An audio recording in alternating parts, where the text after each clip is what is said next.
Welcome to the Full Court Entertainment Podcast. I'm your host, Sheldon Moore. That's my co-host, Charles Jaxon. How you doing, brother? Doing all right, man. I'm doing all right. How you feeling? I'm okay. Hey, this might be the first time in a minute. We started at 11:15 on the dot. We never started at 11:15. Never. We never start this early. Never. Good though. Decent. Shout out to everybody that watched our latest live. It was at 232 views. That's the highest views for our lives, not our videos, but just our lives. So thank everybody that popped in, popped out, because I was like, damn, this video kind of doing a little bit of numbers. I ain't gonna lie. I did not expect it to be that decent. I'm not gonna lie. I was not expecting it, but it was it was a good show last week. It was a fiery show. Charles held his own against the random, so and maybe another random might come up here and probably press Charles on some shit. Because Loki, he pressed you. I ain't gonna lie, he pressed you. He pulled up on you. I ain't never ducking no smoke. He pressed you. Hey, I got a question. Anybody who in the chat want to answer this? Would you rather somebody say you ass or you're awful? Oh, because low-key, because say ass. I've been thinking about it for a minute. I've if you awful, that mean you really suck. But like if you ass, it's like it could be one of those things where you was just ass for that day. But if you awful, that mean your ass you completely just suck. I've been wanting to ask you the question for like 4 days. And I honestly still don't know, but I'm leaning towards ass. So, you muted, brother.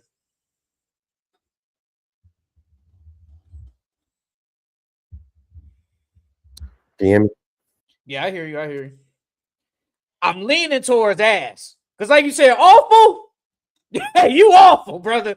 But if you ass, you just, I don't know, bro. Because it's like they both bad, but ass and awful. I'd rather be ass. At least you can recover from that. You can't recover from awful. It's like you go to the basketball court and it's like the guys that be there. You be like, bro, Buddy ass, but then it's like that one person, bro. Buddy is awful. Yeah, if you awful, that means you shouldn't even touch the court. But if you ass, it could be just one of them things where it's like, you had an ass play or you did something that was ass. But yeah. I'm leaning towards ass. I'm not gonna lie. I'm leaning towards ass. But let's get it started.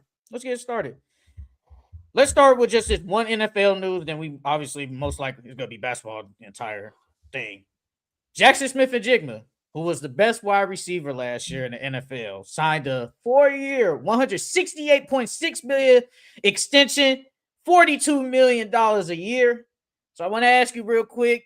You think he deserved it? Was it overpaid? What's your thoughts on the extension? After the season that he had, I definitely do believe that he deserves that money. Now he's just opened up the floodgates for the rest of these wide receivers, for Justin Jefferson, Jamar Chase, and the rest of these guys. But he definitely deserved it after the season that he had. Me personally, I'm one of those guys where you had a good season, but I want to see you do it again before I actually give you all that money. But I understand the predicament they was in. They had to give him that money. So, but I'm not mad at it. He definitely deserved it though. So I'm asking. So you're okay if let's just say he puts up even good numbers, it's going to go up to probably potentially 50 million a year. You're okay with that? You're okay with doing stuff like that? I mean, he's a top 5 receiver in the league after last year. I'm just saying, you said you're the type that say you want to do it again. So now you're taking the risk of if he goes crazy again, you got to pay it even more than you could have got him for cheaper. I mean, I'm fine with that because at the same time, superstars, you got to pay your superstars, bro. At the end of the day. So. Well, Jamar Chase already got paid, so he's good. Jettis already got paid. It's them other type of receivers. It's kind of like the Pukas. Puka definitely deserves like 40 mil a year for sure. Puka's getting 40. Puka's gonna get 40 mil a year. Yeah, not if it's But off the field stuff keep adding up. just I ain't gonna lie though. What has he done that's like so illegal or bad? Now, has he said some wild things with like Uh, Jews and all that? Yes, but what did he do that was just so wild? the stuff with his friend. I mean, granted, that's not him, but he has a That ain't got connection nothing to do to with it. him. I mean, he has a connection to it. So, No, he like, don't. if yeah, it's his friend. You Which mean friend? his friend was going around robbing people? What are you talking about, That's well, one that's his brother, and two, what they got to bro, do with brother? me? I mean, because even though you didn't do it, they still putting smut on your name. So the more smut they got on your name, the more leverage that they have to devalue you. So stuff like that, and then the legal cases that he has going on with the girl, I forgot her name, but she claimed that he bit her and stuff like that. Then she posted a picture of him biting her car seat and stuff like that. It's just the little stuff that he's been getting into. Those things like that can devalue your name, and they can lower the price on that because you got so much stuff going around you. The brother thing got nothing to do with me. He's his own man. That's him. If he want to do I some mean, but crazy you know stuff, they that's use stuff like that to but devalue yeah, though. but You that do ain't that. that. But that has nothing to do with me That though. don't Like at the end of matter. the day, at the end of the day, that has nothing to do with me. If my brother or whoever, cousin, whoever is out here selling drugs, that's him. That's him. Leave that with him. This ain't got nothing to do with me. I mean, Leave but you that got them be. around you 24/7 though. How do we know he's around him 24/7? How do we know this? Puka brothers around him. I ain't gonna How say do you 24/7, know but that? he's around him a lot, bro. How do you know that though? When they go How? places, when they go outside, his brothers How with do him. you When know they go that to though? what you mean? They've taken pictures together when they've gone out to You different know it events. what 3 times? That when don't mean when you hang when around him. when Puka was when Puka got caught out in the streets drunk, his brother was right there with him. I'm not saying But Puka don't deserve the 40 million. I'm just saying all the stuff and all his name being in all the news, they're gonna try to devalue him so they don't have to pay him that 40 mil. yeah, but when you a superstar like that and puts up top 3 wide receiver numbers, sometimes they majority of the time they will let it be. Unless it's like not super OD. First of all, if I'm correct, I'm correct me if I'm wrong. These are allegations with the woman. These are allegations. I know they showed that little picture of bite bar. That lady could have bit her own self. We don't know. I don't know. I'm on nobody's side. I have no clue. But he hasn't really done nothing like super crazy for me to be like, yeah, brother. I don't know. We gonna give you this max contract. No, I'm not gonna do that. And with like again with his brother, leave that be. If your brother's a drug dealer, they ain't got nothing to do with me. Let him be. He's out here wilding. I don't know why he's out here stealing cars. That ain't none of my business. I really don't care. But let that be. Puka, I think he'll be all right. But with the JSN, I like it because you paid him early. Because if you would have waited to say next year, you probably would have had to. You probably would have franchise tagged him, or you would have had to pay more. Then we know what the franchise tag. That's like we really don't know. That's basically you. You're the franchise tag guy. We really don't know yet. We think you're good, but we don't think you're worth this. So slap the franchise tag, and then people like with George Pickens. We really don't think you're worthy of this contract. I think he's good. I think he was a top 3 wide receiver last year easily. It was like I can't. If I really wanted to say Jettis, I would, but Jettis had bad quarterback play. It was like Jamar Chase, him, and then you could say Puka last year specifically. He was the best wide receiver. He was literally basically their offense. He deserves that bread. 42 million a year for a wide receiver. That's a lot of money, but he deserves it easily. Like he helped them go to the Super Bowl. Like he just did. I know he didn't do anything really in the Super Bowl, and then he did get concussed. But he was good all year, consistent all year. So I thought he deserved the bread. I really thought he deserved the bread, and congratulations to him. But like you said, now it's for them other wide receivers. Now it's gonna be like, hey, I want 44, I want 46, I want 50 million going into the next year. Now we just gotta wait and see. And Francisco is saying Wemby, and Charles still owes him his bread. I don't owe that man nothing. Not a thing. Still owe that man his bread. Oh yeah, before and we're gonna get into basketball talk. I want to congratulate Charles. He beat me in his fantasy league last week. So congratulations to him on that. It was a hard fought battle up until literally the end. So I give him his credit on that. I ain't gonna lie. I don't know how you lost that. I'm not gonna lie. How did you lose that? Gee, I'm not gonna lie. Jordan Goodwin. Gee, it was literally the possession before they was 30-piece number, right? And it was the possession before they was going to take all the starters out. The possession before that man ain't do nothing. I'm up by like 0.4 points, right? Oh wow. So it's like I said, it's the possession before they finna take all the starters out because they was up 30, right? This man gets a steal, goes in for the layup, misses the layup, get the rebound, and then scores. I said, and then literally right after that, they called the timeout. You watched the game? All the starters out. Yes, nigga. I was so pissed because I'm like, bro, he ain't did nothing the entire game. And when they finna sub everybody out, that's when you want to go get a steal, rebound, and score.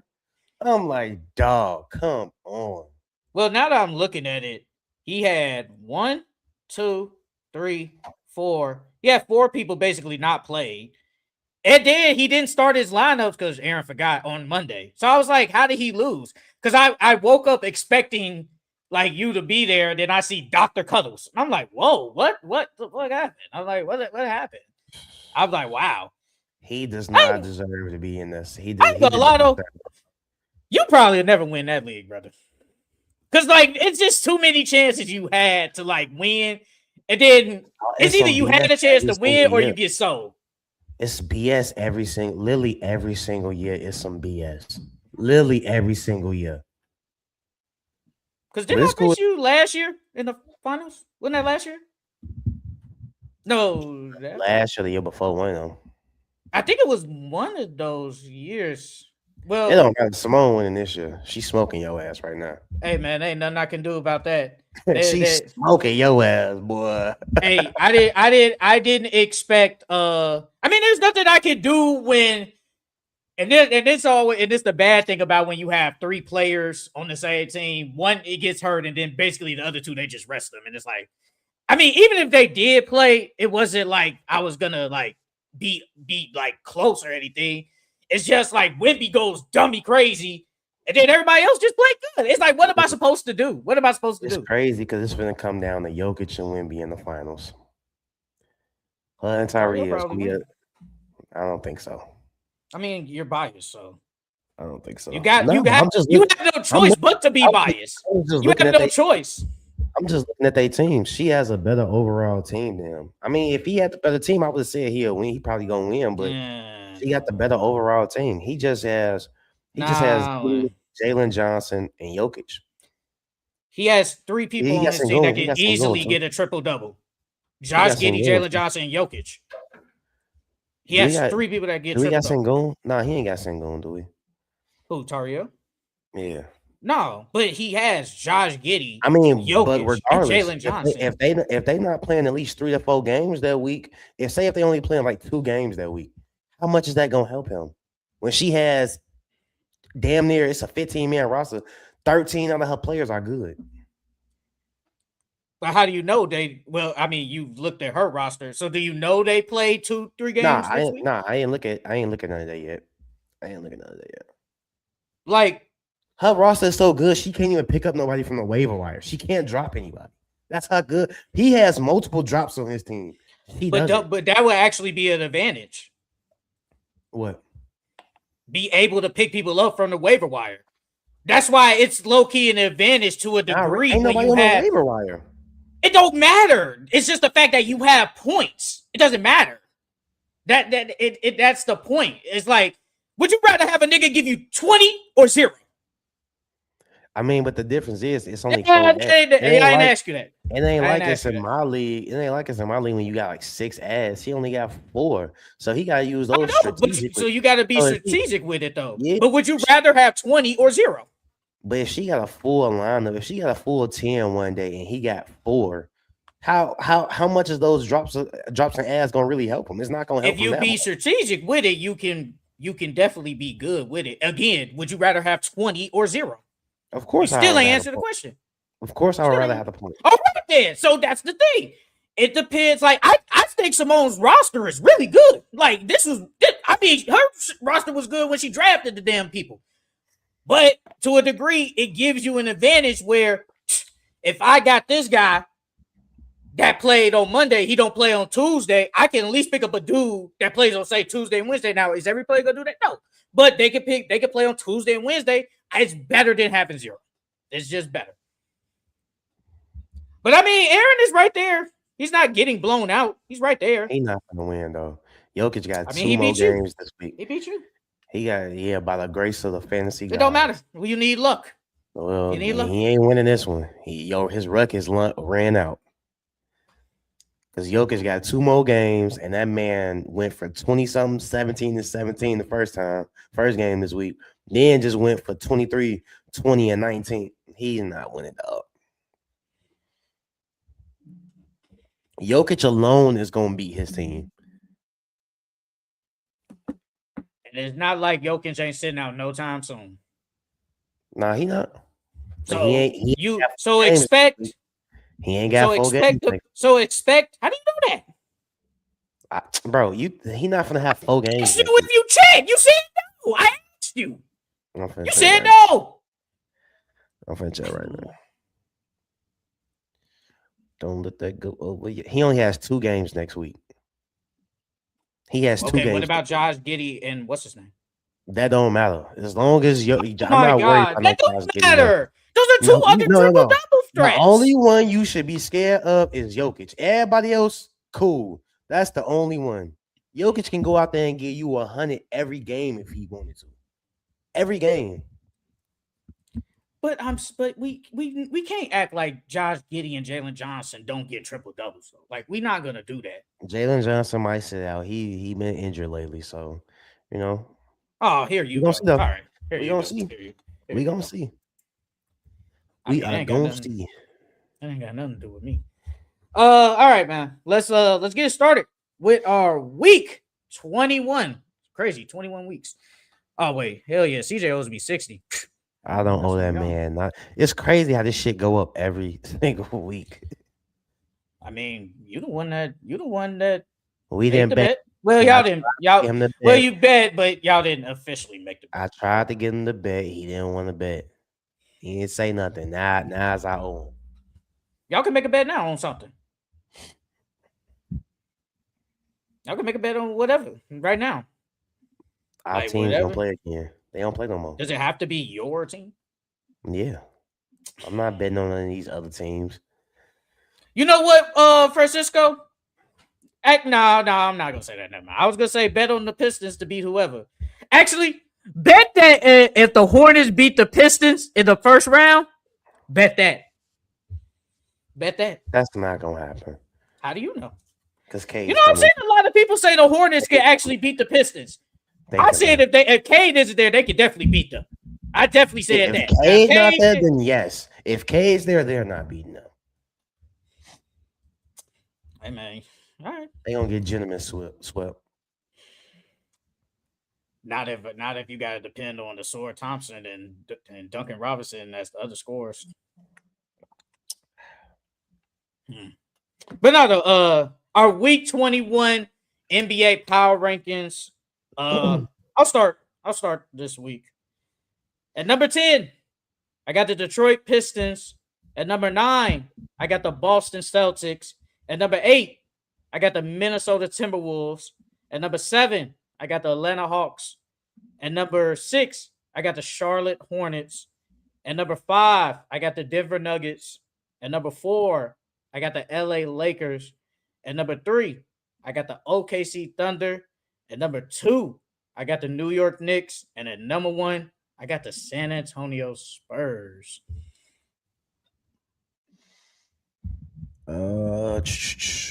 At number 10, I got the Minnesota Timberwolves. At number 9, I got the Atlanta Hawks. At number 8, I got the Charlotte Hornets. At number 7, I got the Los Angeles Lakers. At number 6, I got the Detroit Pistons. At number 5, I got the Boston Celtics. At number 4, I got the Denver Nuggets. At 3, I got the New York Knicks. At 2, I got the OKC Thunder. And at number 1, I got the San Antonio Spurs. You had your Hornets pretty low. They've been hooping, man. Yeah, they have. They've been hoping. Hey, man, your prediction actually probably can happen. Low-key, it could happen tonight because they play the Knicks. If they beat the Knicks, they could get to that 8th spot technically, and then there'll be literally a game out of that 6 seed. Because you've been saying that for a minute. You've been saying that for a couple of weeks now, honestly. You've been saying, like, they could catch number 6. So that could actually come true. I mean, how many games are left? 72? 8 games? 10? It's like 10 games. Yeah, it's like 10 games left. Well, they got 10 games left. They're 38, 34? Yeah, because they play tonight. So, yeah, 10 games. Man, seasons go by fast, bro. Seasons go by fast.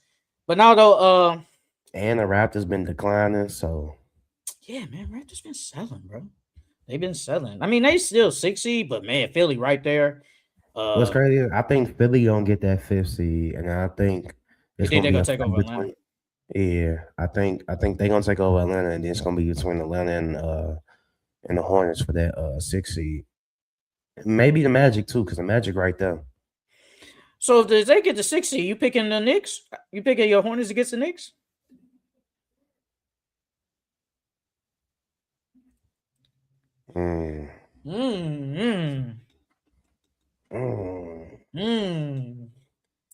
That'd be a good This would be LaMelo first time not being in the play-in. Yeah. Brandon Miller first time in the playoffs. I don't know. I'm still. Well, I mean, I would guess. Honestly, I don't think nobody really on this team has a lot of playoff experience outside of Grant Williams and Kobe White. Wait, has Kobe White? Wait, when's the last time they've been in the playoffs? When's the last time he been in the playoffs? With Zach and DeMar. That feels ages ago. Yeah, I mean, but that feels ages ago. Yeah, 5 games and playing. I'm still leaning Knicks though, but I would want to take my Hornets, but I'm leaning Knicks though. Be that guy, bro. Be that guy. Pick the Hornets. No, you gotta be realistic. You gotta be realistic. No, you don't. Yeah, you do. I mean, don't you think they have a legit chance of beating a Knicks team? Every team has a chance in the playoffs. Okay, but if you're Hornets, who what's the realistic? Like they could beat this team, either the Pistons or the Knicks. Well, if K's not playing, the Pistons. No, K's playing. K's playing. Between them two, Knicks and Pistons. I would still go Pistons because the Pistons don't have enough firepower, and the Hornets have a lot of firepower. They got LaMelo, Brandon Miller, Nipple, Miles Bridges, Kobe White. Like they got a lot of guys that can put the ball in the bucket, and the Pistons they have scoring droughts. So, that their best chances of winning would be against the Pistons. But the Pistons defense is better than the Knicks. It's just that the Knicks got a little bit more firepower than them. I would pick the Pistons. I'm not gonna lie. And then it's like, is K even gonna be 100% come back off a collapsed lung? Like, how is he gonna play? That's the thing. Like, that's my big gripe. Well, it's not as bad as people making it seem. I've never had a collapsed lung. I would feel like it hurts. Just going off of you can't breathe. Just going off what I googled, it's like one of those. It's not like a really bad lung collapse. It's like a minor one. So that usually takes about 1 or 2 weeks to heal. And so I feel like they're just letting them rest up for these last 3 weeks. So by the time playoffs come, he'll be ready. But who knows how he's gonna play though? Like you said, you ain't played an NBA game in 3 weeks, and then now you going into playoff basketball. So yeah. Let's start. We both had the Spurs. Spurs, they don't lose. I ain't gonna lie. I know we haven't done our like awards in a minute, and we're gonna do that literally when the season's over with. I'm leaning towards Miss Johnson as the coach of the year. I'm leaning Didn't I towards say it. that? I don't Didn't remember.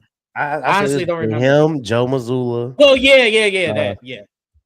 Him, Joe Mazzulla, and who else did I And say? JB Bickerstaff. And JB Bickerstaff, yeah. But at the time, though, the Pistons were the number, like they were, I mean, they still number one seed, but they were the number one seed. But every time I look at the Spurs, I'm like, bro, if they win 60 games, how can you not give him the coach of the year? Because how How many can games you? they win last year? They didn't even make the play in none last year. I think. Hold on, How let me many see. games did they win last year? Yeah, I'm finna look right now. They won Last year they won 34. Yeah, so you go from that's a big gigantic, almost a 30 game difference if they get to 60. Like I think Oh there's yeah, no way almost, you yeah. can. There's no Yeah. way that you can't give it to him. I think Joe Mazzulla has a legit case, second in the East. 60 better than 50. That's all I'm saying. Like, but the Spurs, they've been playing unbelievable basketball, bro.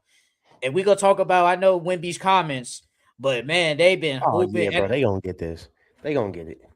like They they've gonna been, I know they beat the Suns off a game winner, but I feel like every time I look up, they're just blowing the team out.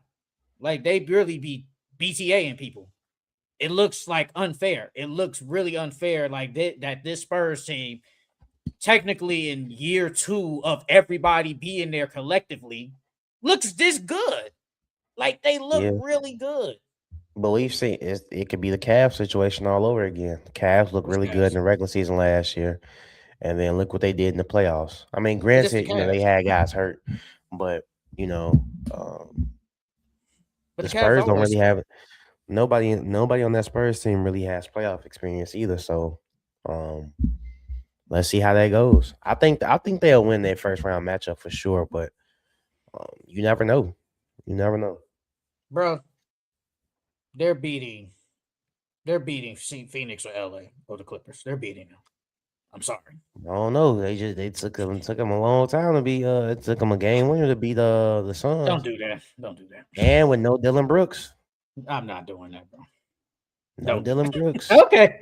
All right. That's fine. And no Mark It's Williams. so funny. It's so funny because And when no we Mark get to Williams. this point, you're gonna pick San Antonio. So I don't Yeah, know for sure. why I'm just saying you it's do it. not gonna be that easy. That's all I'm saying. It's not gonna be that easy. Gentlemen Devin Booker's been to the Gentlemen sweep. Devin Booker's been to the finals. Dylan Brooks has been in the playoffs. Like they have guys that know what it takes to win in the playoffs. The Spurs don't really have that besides Harrison Barnes.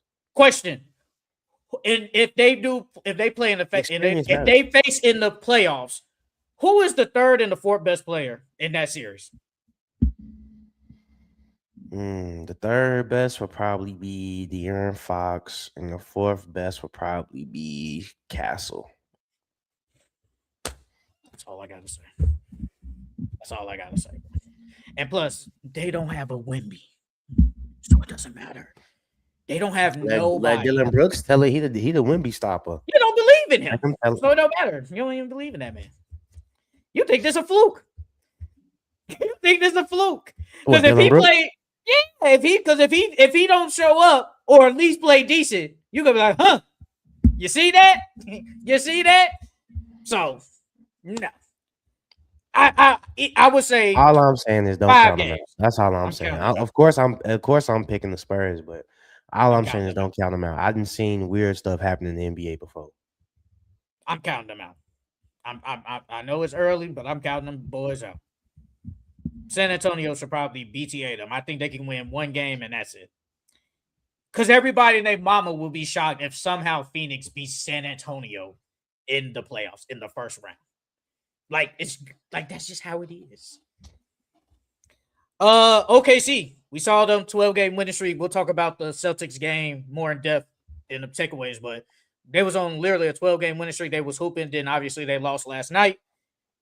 Beat the 76ers, Wizards, the Nets. It is what it is. J-Dub came back. Good for him. He's on minutes restriction though. But hey, if they meet in the finals, who you taking? Boston is or OKC? Because the way Boston looked, Boston. Yeah, the way Bucks. Boston looked against them, man, I don't know. I'm not gonna go real in depth, but J-Dub didn't play 4 minutes.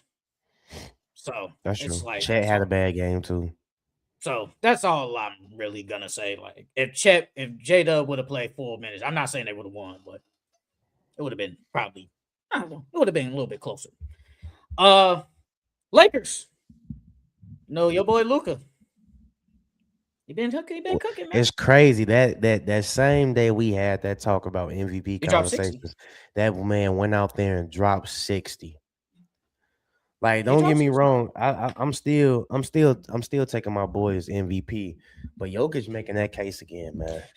That's boy what I'm Jokic, talking man. about, yo. He does this every time. Dog, No, dog, don't do that, bro. I'd be wrong. No, bro. Hold on. No. I still said I got Luka winning.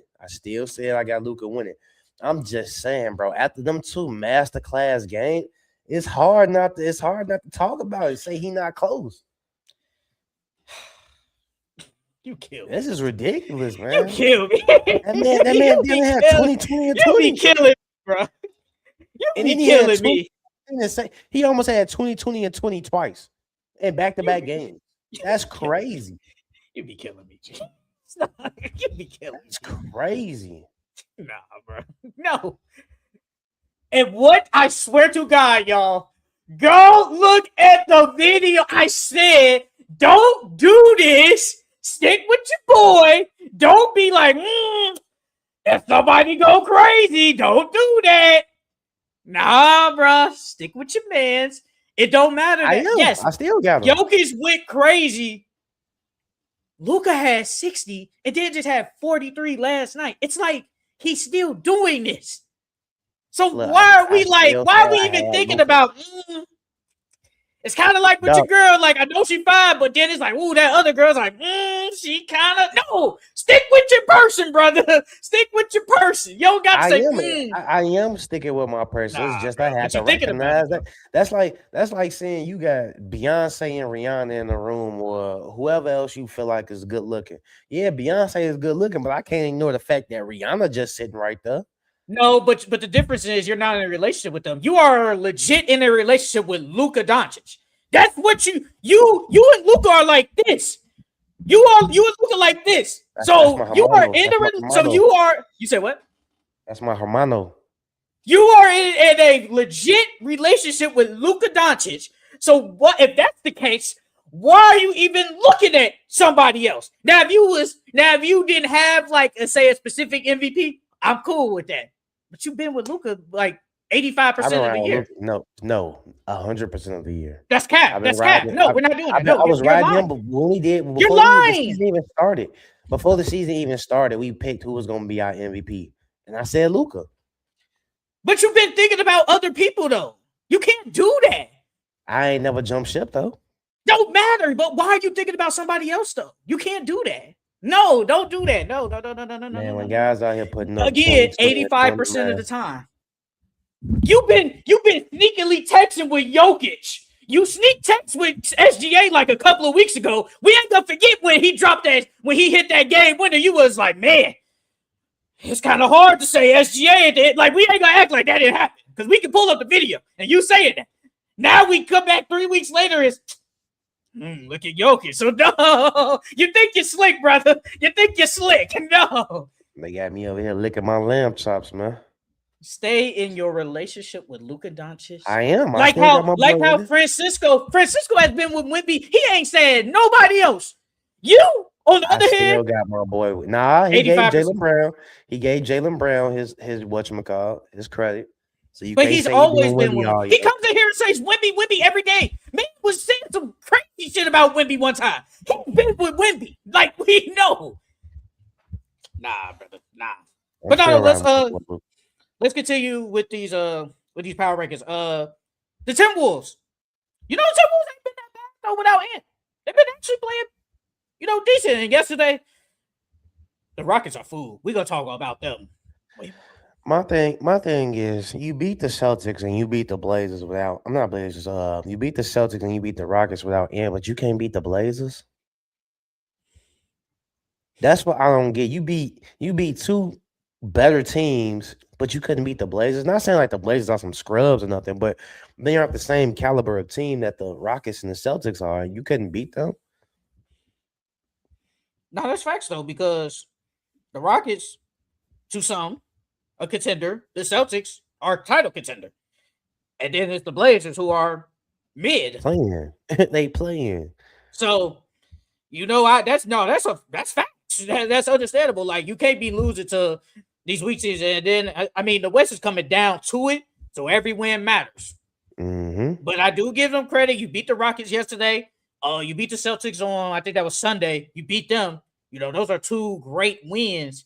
And that's why I did put them in there, because it's like, yeah, no, and you did lose to the Blazers, but I think they only played like 3 games this week, I think. So I was like, they gotta be in there. I don't know where I was gonna put them, but I'm like, they gotta be in there. What's crazy? It's still crazy because between the Rockets, the 3 through 6 still has a chance to change. So the Rockets could easily jump back up to third if they end the season strong and the Lakers fall, or the Timberwolves can enter third if the Lakers, fall a little bit and they play well the rest of the season. So it's gonna be a tight matchup. I could be wrong, but I think the Lakers have the tiebreaker over all 3 of those teams, over Minnesota, okay. Houston, and Denver. Okay. So they do have the tiebreakers over them. Okay. I could be wrong, but I think they definitely have it over. Ooh, they might have it. Maybe not Denver, but I know Minnesota and Houston. So, that's in your favor. You talked about it like a little bit ago. Nuggets, Jokic been going dummy crazy. Nuggets been playing good. We talk about Cam Johnson a lot. Cam Johnson has played better. Yep, he's stepped it up of late. He's definitely stepped it up. He looks more confident out there. That's what it really is. His confidence didn't even look like it was there the first 75% of the season, but now he looks like he's going with confidence. Yeah, they look like a way better team. You beat the Raptors. The Blazers are mid. The Suns. It took basically a game winner against the Suns, and then you beat the Mavericks 142-135 is crazy. Like that's a crazy score. Not gonna lie, but like you said, Jokic almost had 20-20-20. That's like he's the most offensively gifted player like NBA, and it's not close. Like I truly think it's not close. Like just offensively wise, he's just my boy Luka though. My boy Luka's though. He's not up there with him though when it comes to offensively, like what he can do. Like it is crazy because I think Jokic. Well, I don't know. Obviously, a better rebounder. Score is definitely Luka. Passing, I feel passing, like it might be close. I would probably lean Luka passing. Probably lean Luka. I don't think he clears him though as a passer. I don't think it's clear, but I would lean Luka. It's close. You could go either way. In my opinion, you can go. I wouldn't be mad if you said Jokic. I wouldn't be mad if you said Luka. You can go either way. But yeah, Nuggets, they've been on the tear, and they're healthy. They're healthy. Like I think everybody's been playing. So Peyton Watson's back. Yeah, Peyton Watson just came back, and he played good yesterday too. Like he played good. We had him. I'm surprised you ain't put him in the X Factor though last week for the West. Who? Peyton Watson. Yeah, you put Bruce Brown. I think it was Tim Hardaway. Cam Johnson. I wasn't even really thinking about Peyton Watson because he was hurt, so I wasn't even really thinking about him. But this is why I said Denver is going to be scary in the playoffs, bro. Everybody was counting Denver out because they went on that little losing streak, but people fail to realize they're not healthy. Now they're healthy, so they're going to be tough. I still got them in the chip. I ain't gonna lie. Everybody trying to play Houston in the first round. Hell, yes. Yes. Yeah, they try to play them, bro. They think they food. Ever since Steven Adams went down, bro, their defense has not been the same, bro. It has not been the same at all. Because that was their calling card for the beginning of the season, their defense. And now their defense sucks. And their offense sucks. Yeah, they offense sucked all year. So now you ain't got no defense to back you up to get easy points. Transition points, now y'all look terrible. I do want to get more in depth, but I will say that you can respond like if you want. I think they expected an offensive lead from Amen Thompson this year to some degree. We all did. That's all I'm saying. We all did. It just didn't. It hasn't worked out low key, like so. And the Hawks been hooping. They look good. Not gonna lie, Hawks been playing some decent basketball, man. Right now they are fifth. Who would have thought? Hey, I'm telling you, man. I told you, ride or die. I'm telling you. I can admit I was halfway. I can admit I was halfway. Yeah. But I'm not you. I'm not Yeah. gonna make up some BS excuse. I was halfway because the Hawks were mid, but they been hooping. They did beat your Pistons in overtime by a point with no K, which is whatever. They blew out the Grizzlies. They blew out the Warriors. They did lose to the Rockets, which is crazy. And they've been beating teams. So, and now I don't know if you want to say something about the Hawks real quick. No, I ain't got nothing to say about the Hawks. And where did you had the Pistons on here? Where was they at? Yeah, I had the Pistons at 10, I had them 10, 8, 7. I had them at 6.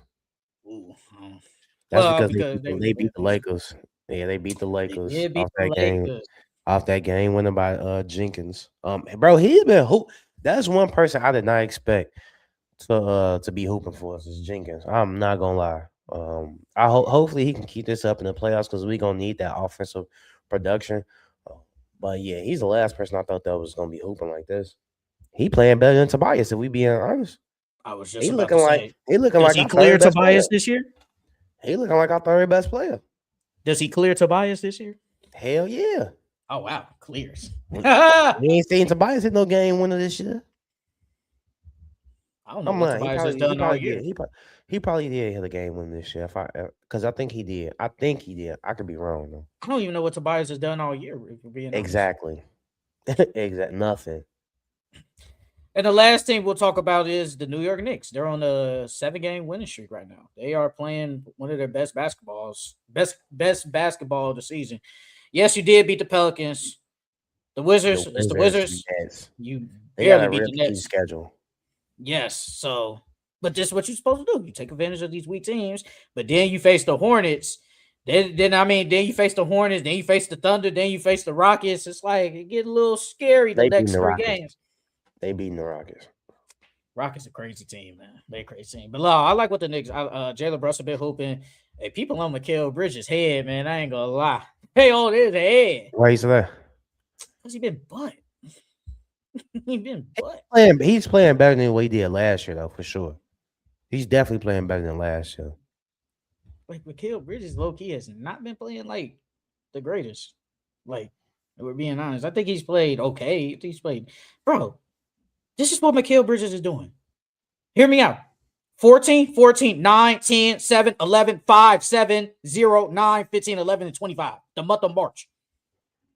And remember, he plays every game. So there ain't no excuses. And he don't get injured either. So it's like, what are you doing? Yeah, that's the bad. month of March, he's averaging 10 points, 3 boards, and 3 assists. That's what he's doing. Like, big butt. Yeah, that's bad. He's been pretty bad. I'm not gonna lie. Like, especially you gave up 5 first-round picks and you gave him a contract extension. He been kind of butt. I ain't gonna lie. But now, outside of that, the Knicks they've been hooping. They've been playing some great basketball. Let's go to our players of the weeks. Let's start with the Eastern Conference. I'm not gonna lie. I don't know who was so great in the Eastern Conference this past week. It was just me though. I really don't know who was great. But who do you have as your Eastern Conference player of the week? Well, for some honorable mentions, I got Jalen Durant. He averaged 22, 9, and an assist, almost 2 assists with about a steal. Then I got Cat, who's been playing really well of late with 24, 15, almost 2 assists and almost a steal. Then you got Jaylen Brown, averaged 26, 6, and 4, with about a steal and almost a block. But my player of the week is definitely going Donovan Mitchell. I'm definitely going Donovan Mitchell. He's averaged 28, 5 and 6 this week, but almost 2 steals. He's been hooping this week. He's been putting the Cavs on his back. I thought they was gonna come back and win last game, but it ended up getting out of hand. Evan Mobley didn't give us nothing against the Heat. But yeah, I got Donovan Mitchell as my player of the week. Evan Mobley be killing me, bro. He be killing me. I ain't gonna cap. Black Road. No, wait. Let me hear out. Let me read these shots real quick.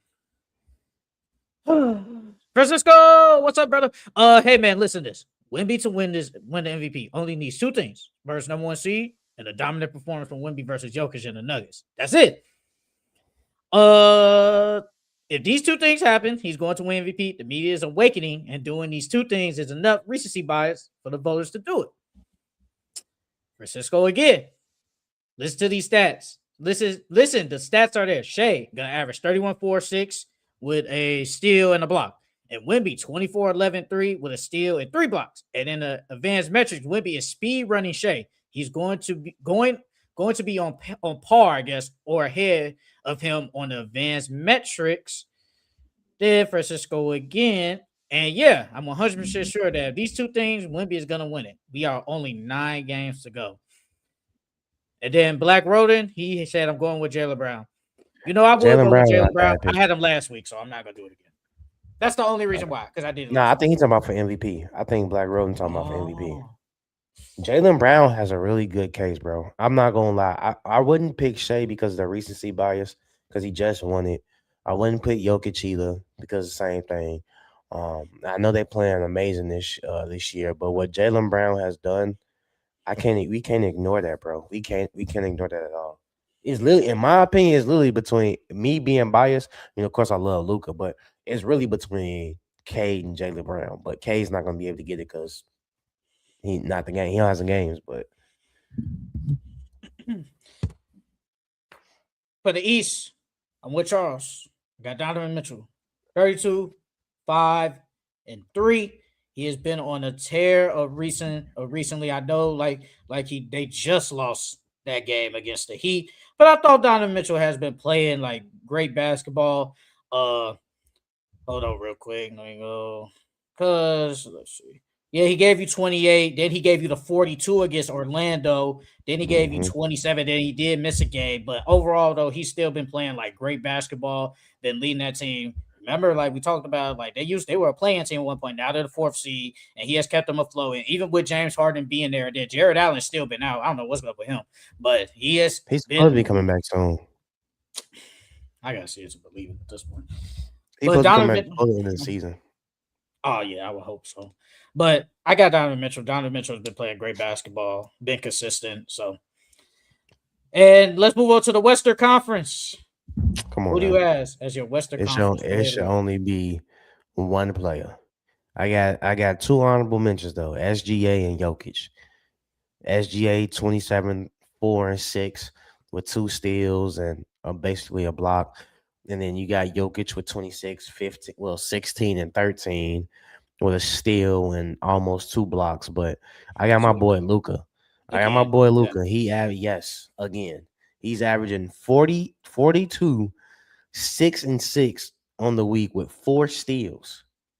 So I gotta go with my boy Luka, man. It's crazy because I just said I can't pick Jaylen Brown again, but when I went to Luka's stats and it said 42 points, it's like, how can I not? Come on now. Yeah, Jay. And him dropping that 60 points makes and then he dropped 43 yesterday. It's like, how come I can't put Luka? Like, he's been amazing. Like you said, 42, 6 and 6, 47 from field, 35 from 3. I don't know if you saw that stat. And I had to look. I was like, is this true? They said he's the first player ever. I could be wrong. He's the first player ever to score 30 points in 9 straight games and all get W's. And they all be W's. Because I was thinking like, damn. I was like, James Harden, they do that? Because obviously he did drop like the 20-something, 30 points, I think, in a row. But they lost. But Luka dropped 9 30s, but they won, though, at all those games. So you know what's crazy, G? Last week when we was talking about it, bro was saying that SGA has the most clutch points in the league so far this year. Yeah, that's true. But when I looked up at it again, Los Angeles, the Lakers, they are 22 and 6 in the clutch moments this year. So although Shea does have the most clutch points, my boy Luka is closing out these games. They have the best record in the clutch so far this season. OKC is 22 and 10, and the Lakers are 22 and 6. So no, that's facts. So yeah, it is. First in NBA history, 30 plus points in 9 straight wins. That is actually crazy. That's crazy, bro. Like they haven't been That's something losing. Jordan ain't even do. No facts. Nothing I still Jordan ain't think it's done that. fool's gold though, bro. I'm not gonna lie to you. I still think it's fool's gold. Oh, the Lakers. Yeah. All right. Let's move on to our takeaways of the week. I will put the link in the chat if anybody wants to come up and press Charles again. Hey, you go right ahead. You ain't the only one. I ain't the only one here. Oh, they can press me on. They can if they want to press me. That's fine. They don't care. As long as you was respectful, like Mr. Mass, he was respectful. Like I said, as long as you're respectful, I don't care. If you want to join, the link is right there, fellas. You want to join up. I want to start real quick before we probably get into the games and all the other stuff. So did you see that like the WNBA, they're doing like their expansion draft, right? It's next Friday. You saw that, right? Mm-hmm. Okay, so I want to ask you, and I want to do it for kind of the WNBA and the NBA. If I can find this real quick, because it said, if I find it, but so the two expansion teams have a chance to either they'll flip a coin to see who picks. They said if you could pick the first in the expansion draft, or you can pick 6 in the regular draft. And the team that gets the first pick in the expansion draft will get the 7th overall pick. So I'm going to ask you, which one would you do if you win the coin toss? What if I choose to be the 6th pick? What do I get? So if I choose first in the expansion draft, I get the 7th pick in the regular draft. But what if I choose the 6th pick in the regular draft? What else do I get? That's it. Oh, I'm choosing first in the expansion draft then. The hell? Because I'm still gonna get a top 10 pick, so it don't even matter. I'd rather get the first pick in the expansion draft, get the best player available, and then go get a really good rookie at number 7. Because I wanna Is it the same for the NBA? We don't know yet. Okay, so it says coin toss on Friday, March 27th, tomorrow. Winner chooses either the first overall pick in the expansion draft or 6th overall pick in the WNBA draft. The other franchise will pick 7 overall. Oh, so I just get if I pick first in the expansion draft, the other team gets the 7th pick. So what pick do I get in the draft? And I don't get one? No. Okay. I'll read it again. The winner chooses either the first overall pick in the expansion draft or the 6th overall pick in the WNBA draft. The other franchise will pick 7 overall. If you get what I'm saying. Right. So yeah. So if I pick first, pick first in expansion, the other team, you'll get the 7 instead of 6. But the other team gets the 6th pick. They'll just get 6. And they'll technically pick like 2nd in the expansion, obviously. Right. So it's like, but it's just like, it depends, like, who the players are. And I want to do it in the NBA, though. Let's go with this draft. This one probably potentially one of the best drafts. So what would you do if this expansion come and say this coming up year?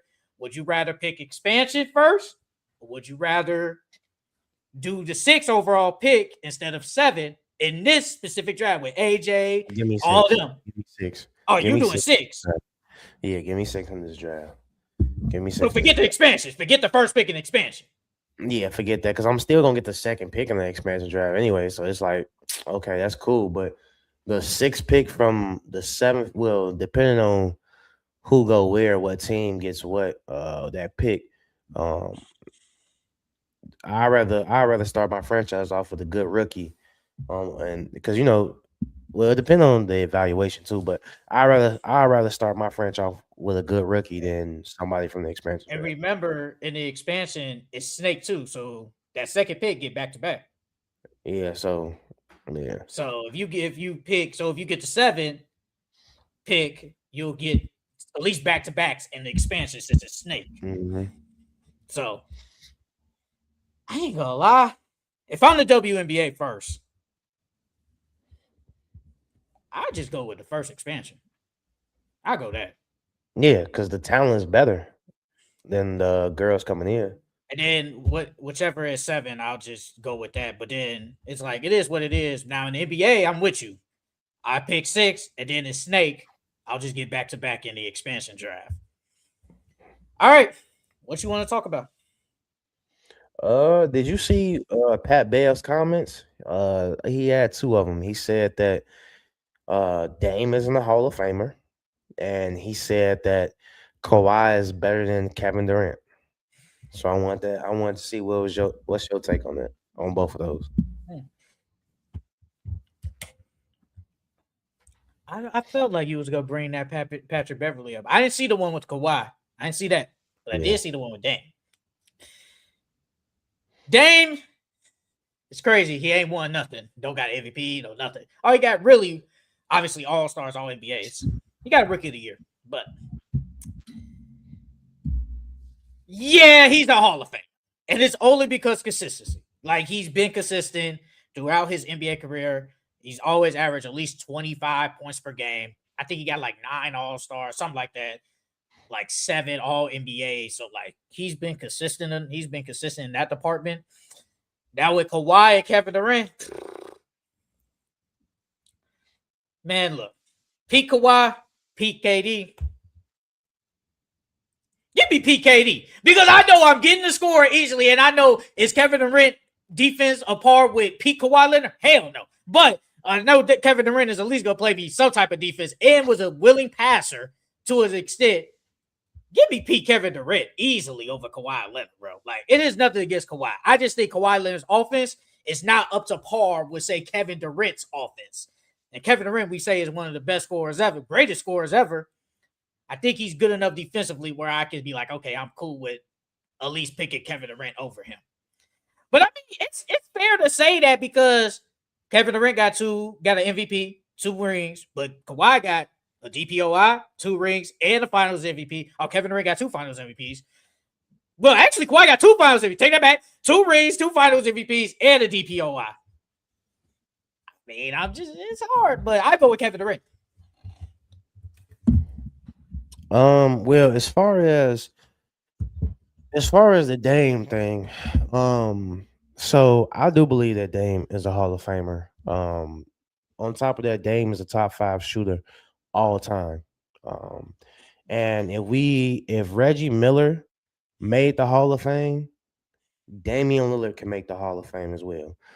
Reggie Miller was only a 5-time All-Star. He didn't make any All NBAs or anything like that. He wasn't Rookie of the Year. But Dame has made 9 All-Stars, 7 All NBAs, and the Rookie of the Year. Dame is a Hall of Famer, dog. So that was I feel like that was just clickbait in itself. And then now the Kevin Durant and Kawhi one. Now, like you said, that one's tough. Me personally though, I'm gonna go Kawhi. If we going peak for peak, I'm still going Kawhi because before Zaza Pachulia injured Kawhi was locking everybody up. He was locking everybody up. He was giving everybody a hard time. And seeing what he did in Toronto, that moved me because we've never seen Kevin Durant do that. He had to go to Golden State to get his ring. And there's nothing against Kevin Durant saying like he's a terrible player because that it's just that I've seen Kawhi do it by himself versus Kevin Durant having to go with the greatest shooter of all time. And then on top of that, Kawhi's offense might not be as potent as Kevin Durant's, but he's still a really good offensive player. It's just that defense. I know if I needed Kawhi to get me a stop, he gonna get me a stop. And with KD, not saying KD's bad on defense, but I believe Kawhi would get that stop before KD. And defense wins championships. So I'm going Kawhi. I thought you was gonna bring up just like the play. So him going to Golden State just makes Kawhi just better than him. I believe it makes Kawhi better than him because I've seen Kawhi single-handedly go to another team and take that team to a championship. And let's not forget, he didn't want to go there, got traded there, said he didn't even want to go there, and still won them a championship. Kevin Durant had ample amount of opportunities to win a championship with OKC and could not do it. He only had And twice. if you look at it, what other player besides what player can you compare on that Toronto's Raptor team that's on the same level as Westbrook? Nobody. Nobody. No. Exactly. So Kawhi took if what team would you say is better, that OKC team or that Raptors team? You can make the argument that Raptors team. You can make it. I mean, he had Pascal Siakam. I think Pascal Siakam was like I think it probably been 2. This was He before had a Pascal though. Pascal was there, No, I'm saying this was before he was the Pascal he is now. but he was good though in the finals. No, He I'm was not good. saying he was. I'm just saying this was before he was the Pascal he is now though. Okay, that's So fine, but he was still good. you gotta take that with a grain of salt. No, I can't because he was still hooping. I'm not gonna act like that man was only giving you like 12 points per game. He was hooping. At one point, he was like the second best player on that finals team. Like, there's the argument. He was hooping. He had Kyle Lowry, who was good. He had Serge Ibaka, Marc Gasol. I don't think Norman Powell played in that series at least. OG didn't play. They had a lot of good players on that team. Like, you can make the argument. I would probably lean OKC, but I'm saying you can make the argument that Raptors team probably was better, especially when we saw the peak of Kawhi Leonard in 2019. Like, that was peak Kawhi. Like, that was the best we've ever seen, especially in the playoffs when he amped it up. That was the best Kawhi Leonard we've ever seen. So, and if I want to get nasty, people gonna say the Warriors were hurt. If I want to get real nasty. I'm just saying. If I want to get nasty, I don't use that excuse though. They beat them. They just beat them. I don't use that excuse. But if I wanted to, which KD team do you want to use? Do you want to use the one where they went to the Western Conference Finals or the one they went to the finals and lost to Brown and them? I'd say that Western Conference Finals team was better. They sold 3-1. Because Kevin Durant played like trash that year. He played trash in that series.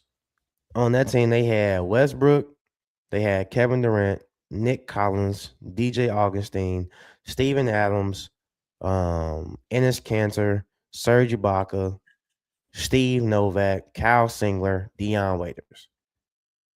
Half of them probably didn't even play. Yeah. And then that Raptors team, they had Kawhi, they had an old Marc Gasol, they had Serge, they had Danny Green, they had OG, Kyle Lowry, Norman Powell, Pascal, Valanciunas. Most of these guys didn't play. Valanciunas got traded. He was gone. They traded him. Fred VanVleet. Forgot about Fred. Fred was one of the best players in that series. Like, bro, that team was good. Yeah, that's because he's playing that defense on Curry and Clay. That team was hooping. That was a really good team, bro. That's why I said you could make the argument that Raptors team was low-key probably better. Like, you could make the argument. I'm just not gonna say, he went to the Golden State Warriors, and that's why I'm not. No, I mean that's fine. I'm not gonna use that as. Oh, go ahead. Go ahead. I'm saying the fact that Kawhi uplifted the arguments that Kawhi uplifted the team by himself. Granted, they did have some good pieces on that team, but Kawhi single-handedly uplifted that team himself. His greatness, he was so great that he uplifted his team and won them a championship. Yes, the Golden State Warriors were hurt in that finals. But I'm not taking that away at all. But the fact that he still won that team a championship after getting traded there for one season, that's pretty impressive, bro. Versus Kevin Durant, who's had a lot of good teams and a lot of teams that we thought that could have made the finals, he hasn't uplifted any of his teams. So the fact that Kawhi did that, you have to acknowledge that. You can't just say you can't acknowledge that and just say that doesn't mean anything. That definitely does. But I'm not gonna use. You basically are saying he did it on his own, and then you added he went to Golden State. That's why you have him better. No, that's not. I told you I would take Kawhi. You wasn't listening, dog. I told you I would take Kawhi's defense because yes, Kevin Durant is more polished offensively, But Kawhi Leonard is better defensively, and I've seen him lock up some of the best players in the league. And at the end of the day, defense wins championships. And So then I'm you taking Kawhi also over Kevin said, Durant because his defense and he's still great offensively. Yes, him going to Golden State and the Toronto Raptors, that was a part of my argument, but that's not the main point. I think that shouldn't even be a part of the damn argument. It should. What do you mean? I don't think so. I don't think him going to Golden State should just make Kawhi Leonard just automatically, like, at least to a degree, put him above him. Like, I just don't believe that. I think That's like Kawhi. No, go ahead. Go ahead. that's like if we comparing the best shooting guards in the league, Jaylen Brown versus Donovan Mitchell. And my argument, I can say that Jaylen Brown's better because I've seen what he did with nothing. He has a team before Jason Tatum came back. That team was not supposed to be second in the East, and he led his team to being second in the Eastern Conference. Donovan Mitchell has never done it. Yes, he's played in the West early on in his career, but we've never seen Donovan Mitchell uplift his team like this.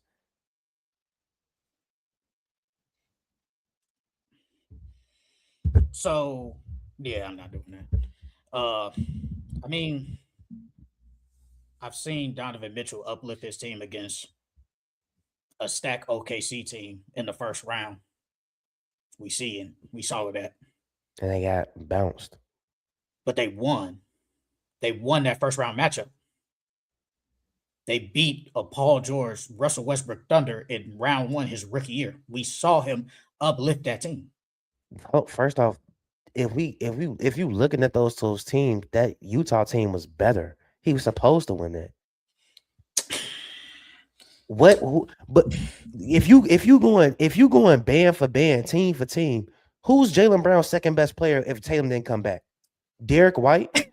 And at that time, Donovan Mitchell's second best player was fucking at that time DPOI. Wait. What are So we you talking think about? so you think that Utah team was better than than Russell Westbrook and Paul George that year? You think that team was better? Yes, they had a better team. Let's go look at the roster. But I guarantee we all pick OKC to win that series. I guarantee you. That's We because they did. had triple double run. And we beat Paul George. PG. Yes. It's the same. It's the same thing when we had that argument about the Lakers and the Timberwolves. They had LeBron and Luka, but we all knew that the Timberwolves team was better. But you still picked the Lakers, though. So it's the same thing with this. The Utah Jazz had the better team, but we still picked OKC because they had Paul George and Russ. No, bro, we're not doing the same damn thing. I'm not doing that. I'm not doing that damn near 10 years later, though. Like, we can't do that. We can't be one day top heavy, like this team's top heavy, and be like, we picked it up because they got such and such and such and such. Then years later, it's like, now that I look at it, they did have the better team. You knew that. I'm not talking to you, but we knew that shit back then. We not doing that. Like you said, what, last week with the Mavericks and the Heat? I don't care what you tell me. Everybody and their mama picked the Heat to win. Then you gonna tell me, well, that Mavericks team was better. I don't want to shit. We picked the Heat because they had LeBron James, Dwayne Wade, and Chris Bosh.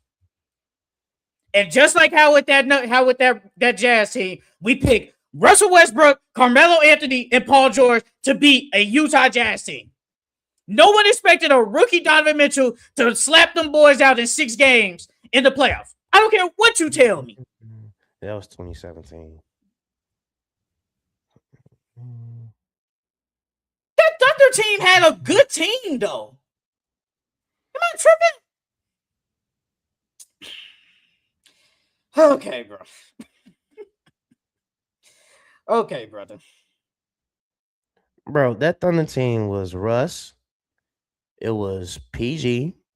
It was Steven Adams, Carmelo Anthony, old ass Corey Brewer. He was Nick decent. Collison, Jeremy Grant was on that team. Nick Collison, Jeremy Grant, his 3rd year in the league. Jeremy Grant wasn't doing anything when he was on that team. He wasn't doing anything, dog. Be for real. The man only averaged 8 points that year. Come on now. Let's be for real. Okay, I do want to ask. I don't know, but what did he do in that playoff series? I just want to know. I honestly don't know. Hold on. Give me a second.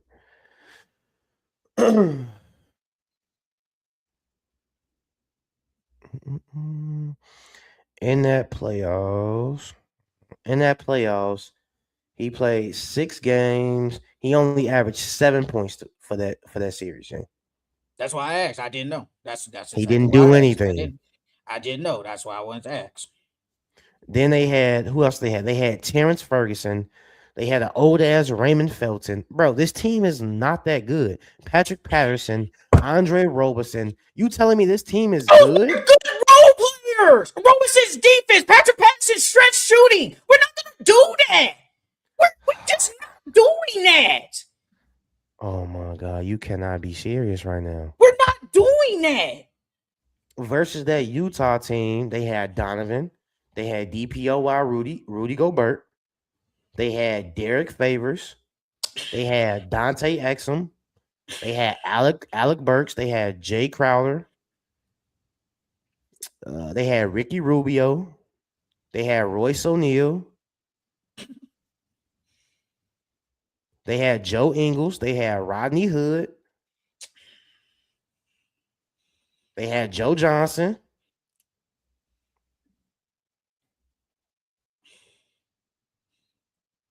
What'd you tell me earlier? Who's the third and fourth best player in that series?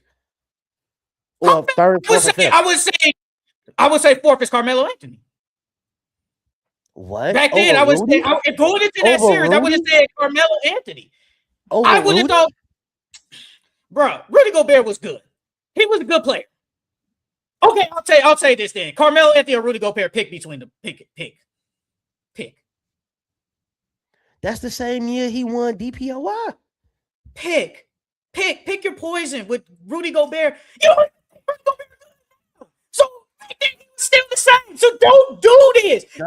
Back then you kicked the Thunder to beat the Jazz. Don't do this. It would have went Russ, PG, Donovan, Rudy, and then Carmelo probably.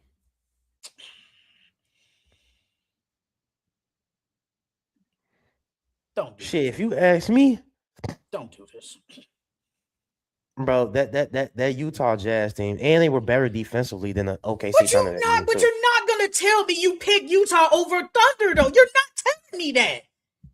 I don't believe you thought they was gonna win, though. That's my point. I just told you, yes, because I had them picking them because of Russ and Paul George. What are you talking about? Okay, then. What's the point of this? What's the point of this then?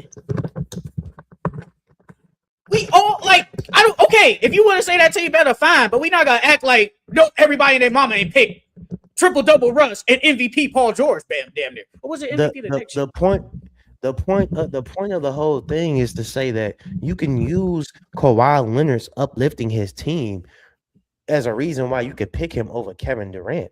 That's the whole point of this. But that was the whole point of bringing up Damian Mitchell. I can say Kevin Durant was a reason he uplifted the Warriors in the playoffs. I can say the same thing. I mean, he did average 30-something against the Cavs.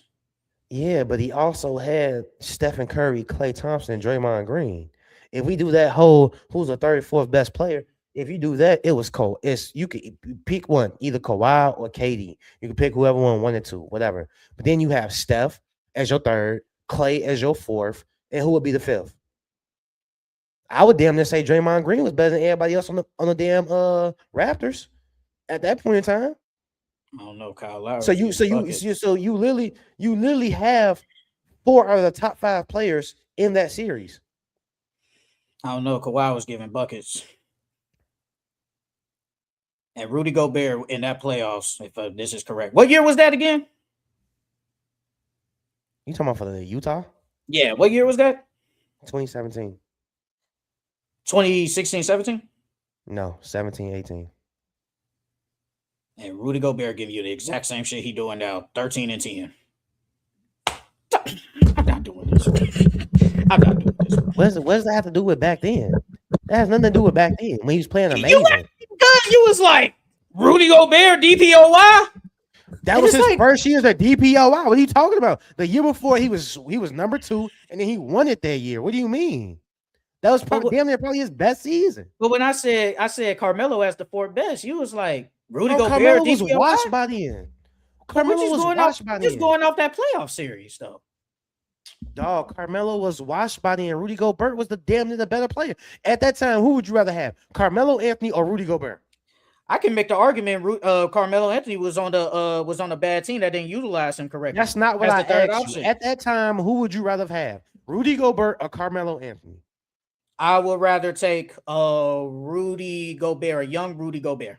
Exactly. The fuck? What are we talking about here? Hold on. Am I tripping? Wrong thing. I mean, Carmelo Anthony, he gave you 11, but that's only more. That's only 2 more than Rudy Gobert. Yeah, but what impact did he have? Rudy scored more than him and had a better impact on him on defense. You telling me Carmelo Anthony was still better than him? Get the fuck out of here. 2 more points. You tripping, dog. You 2 tripping. more points. You just trying to prove a point that you can't prove. The hell? I'm just trying to figure out why you acting like you be picking these good ass teams and knowing damn well you didn't. I never said that. What are you talking about? I never once said I picked the Utah Jazz to win that series. What are you talking about? I never once said I picked the Timberwolves to win that series. So what are you talking about? Then why are we talking about this then? Oh my God. Why are we bringing up? Why did you? Okay. Why did you bring up this man don't be Utah? Why did you bring up Utah? Because the point of me bringing up Utah, because you said that that you seen that Donovan Mitchell uplifted his team before when he beat the OKC Thunder. You're the one that brought up Donovan Mitchell being the OKC Thunder. I said that Jaylen Brown, we haven't seen Donovan Mitchell uplift his team like Jaylen Brown has. And you brought up Donovan Mitchell being the OKC Thunder. What are you talking about? Oh yeah, because you said that we was like, well, come on, no, because you was like, we can see that Utah team was better, and it's like no one thought that team was better. No one thought that Utah team was better. We all thought OKC was the better team. We all thought that, and we're not going to go back 10 years later and say, you know what, that team was better. No, we're not doing that. That's what you said. That's what you said. You said that though. And then he just said, I picked the better teams. I be trying to pick the better teams over the other teams. And I did not say that at all. So you didn't say Utah was the better team? I did say that, but you said I picked them. That's what you said. You said I be picking the better teams. And I never once said that, nigga. Okay, brother. Your ass don't be listening. You just be talking to talk, nigga. All right, brother. You just be talking to talk. Your ass don't listen. That's the same guy that make excuses. Now you changing the narrative. Now you moving the goalpost. Yes, you is, nigga. Because what was the point of bringing that up? I just say you make excuses. What was the point of bringing that up? There was no point for you to bring that up. I ain't going no further than that. I just said you be making excuses. I just said you be making excuses. I ain't bringing nothing else after that. I just said you be making excuses. That's all I said. You trying to divert, nigga. That's what you trying to do. What else you got for takeaways? Tried to bring up Kawhi and Leonard better. He is. In my opinion, Kawhi is better. I'm taking Kawhi over KD. Because he took the team to the finals by himself. That was not my only reason. And that was not my main reason either. Mm-hmm. What else you got for takeaways? You funny, bro. You funny. That's why you're my partner. You funny. You're funny. Nah, you funny, man. You funny. He talk about defense win championships, but got Luka who don't play liquor defense. Cam Thomas got cut. Yeah. Got cut by the Bucks. Saw Doc Rivers say something about he didn't say he said something about like we will keep that like in-house or whatever, but you know, Cam Thomas obviously he had like really like a couple of good games, but he didn't really play good at all, like let me being honest. And honestly though, I can't even say like it's play reason because he got cut, because it's like y'all not going nowhere. So it's like, what's your purpose of cutting him? It has to be some other reason why they cut him on the bus, especially when it's like 10 games left in the season. So I can't use like, oh, he was playing bad, because you got nothing to lose just letting Cam Thomas hoop. So yeah. I really don't know the reason why. It gotta be something with his attitude. I mean, I'm just speculating, but it gotta be something with his attitude or something. Because like you said, it makes no reason to cut you. And it's less than 15 games left. He's got like 10, 11 games left. So what's the whole reason of cutting him and sending him on home early? You know, what I mean, y'all ain't got nothing to play for. Y'all have nothing to lose, just letting him go out there and hoop. So it got to be something with his personality or what he's doing in the locker room or his attitude or something. Because then on top of that, Doc Rivers praised him. Was it the owner or the GM that also praised him? I forgot if it was the owner or the GM, but they were praising him when he first got there, and now y'all cut him. So I mean, it sucks for him because hopefully he can get another roster spot next year. But that payday he looking for, it's long gone now. Bro, Cam Thomas, I ain't gonna lie, to an extent, he kind of fucked himself over. Yeah, he did. He should have signed that deal. He should have. That's the same thing Dennis Schroeder did. Basically, hold on. I saw it. I saw the tweet earlier. Let me see if I can find it. Let me see. Hold on. Because somebody put it out real like nice, like his what he did, if I can find it. Oh, what the fuck? Let me see. Nets offer Cam Thomas 2 contracts: a 2-year, $30 million with a second year of a player option. I mean, with a team option. He did. Or a flat out 1 year, $9 million. He rejected both of them, and then did not counter. Then he took the qualifying offer. Brother, He tweaked on that. Because you could have been a 15 mil. Yeah, it's not the 100 mil that you was looking for, or whatever you was, or the 30 mil a year you was looking for. But dog, you could have you went from 15 million a year to now you getting what? It was like, what the qualifying was like 6? Yeah, I think it was like 6. Yeah. So then you went from 15 to 6, and now you're not even on the roster. Okay, this is it. Wanted 30 to 40 million a year. He rejected the 30 million for 2 years. But then, like I said, he flat out, and then he rejected the 1 year 9. And then, like you said, he signed the 6 million 1 year, the qualifying offer. Yeah, and then got cut by the Nets, and then got cut by the Bucks.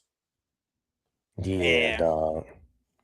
You messed your own stuff. You messed your own career up. I think he can get another chance, but I'm like, bro. Wait, who? Who gonna give him another chance? He leaning towards Shanghai. Who gonna give him another chance? Ooh, let's see, a bucket getter. Yeah, I mean the Pistons could use him. The Pistons could use him just for offensive reasons. Only teams I feel like that could use him is teams that need it for offensive purposes only. He should have went to the Pistons. The Heat could use him. You already got Norman Powell. What do I need him for? For bench scoring. Norman Powell's on the bench now, so what I need? I mean, they only put him on the bench for a couple of games. He back starting now. But I still got Jaime on the bench, and you still got Tyler Hero, Norman, and Bam, and you remember Wiggins, David. Like, they don't really have. But Cam's a better scorer than all of them. He'd be their best bench scorer. Oh, if you're saying if Norman Powell starts? Yeah. I mean, Norman Powell does start. I think it go him, Tyler, Wiggins, Bam, and no, they're not starting Khalil no more. They moved him back to the bench. But I don't see no other team that he can really go to. I ain't gonna lie. Outside of scoring, is Cam Thomas better than Phil Larson? No. All right then. So I'll take Phil over him. I'll take Phil over him. So what I need him for? I'm just saying a team that needs scoring off the bench. That's the only team I can really see him going to. To be honest, I really don't see him going to another team. Well, you're just speaking just straight contenders, right? Well, playoff teams, just playoff. No, teams, right? I was just looking. Any team, yeah. Could have went to Houston. Well, I don't think Houston could have got him. Could go to Houston. They need some scoring. They need somebody else that can get a bucket. But it's like all he do is score. Like, but I don't think that's the reason why he got cut. Like you said, it had to be like attitude or something. There ain't no reason to cut him this late. No reason. I hope Cam Thomas don't get Shanghai Sharks, bro. I hope it don't. I hope he don't. Yeah, because he got the talent to play in the league. Yeah, easily. But all we could do is just, pray everything works out for him next year. I wouldn't be shocked if he plays in the summer league though this year. He'll probably sign. But the thing is, If he play in the summer league, you can't. We already know you can score. You have to show us something else. You have to go out there and show us that you can defend and that you can play make. That's the only way I could see him end up getting another roster spot. What else you got? Did you hear what Jeff Teague said on his podcast about the your Pacers? He was talking about Cam Boozer, the better fit. Yeah, he was saying that he don't think that the Pacers should choose AJ if they get the number 1 overall pick or whatever pick that they get. He think they should go Cameron Boozer. I think he's right You and agree? wrong. I think he's right and wrong to an extent. I think Cam Boozer looks like the type that, okay, I'll fit in when I get in. AJ looks like, I'm one of the guys already. And it's like, if you go to the Pacers, you're technically not, brother. Technically, you're not. So I get where he's coming from, but I also kind of disagree. Because I think AJ, even if he goes there, I think he can fit in perfectly still with the Pacers. Mm-hmm. A rim run forward who can catch lobs. He's going to play some defense. Like, Tyrese would love having a guy like that. Probably the most athletic player if he does start in the starting lineup. So why wouldn't he love a AJ DeBonsa next to him? But like I said, he's right and wrong to an extent. I wouldn't mind Cam Boozer though, and to stick with that, we go, and then you can say, "Well, did you?" And I know you saw that they did say that the Pacers would reportedly consider drafting Cam Boozer.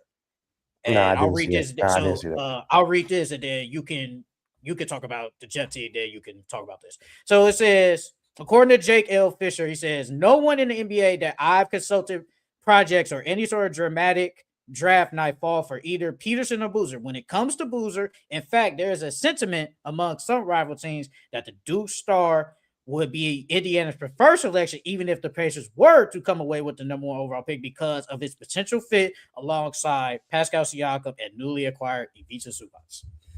So you could talk about Jeff T. Nah, I mean, I don't see the fit. Me personally, if I'm Jeff Teague, well, not if I'm Jeff Teague, I don't agree with Jeff Teague at all. I think that AJ is the better fit. Because if you think about it, Cam Boozer, he's not a small forward in the NBA. He's not athletic enough. And then on top of that, he's I ain't gonna say he's a liability defensively, but he's not that good defensively. It's hard for him to move laterally. He wouldn't be able to keep up with the quick guards or quick forwards. And then he really doesn't bring that defensive impact. So if I had the more pick, I'm going AJ1 because of athleticism, because you're gonna need that in the starting lineup, and then 2, defense. You know what I mean? And then 3, his potential as a superstar. Like, don't get me wrong. Yeah, you hate Jeff T's point was that you have Tyrese and you don't want him to come over there and mess up Tyrese stardom. But I feel like Tyrese doesn't care about being the superstar or the star of the team. You know what I mean? All he cares about is winning. So if you bring AJ over there, not only do you have your future there, you have a good defensive player that can be a top 10, top 15, top 5 defensive player in the league if he works on it. He's 6'9", he's athletic, he can score with ease. And then that's somebody that you need next to Tyrese. So I mean, I feel like AJ is the better fit if we being honest.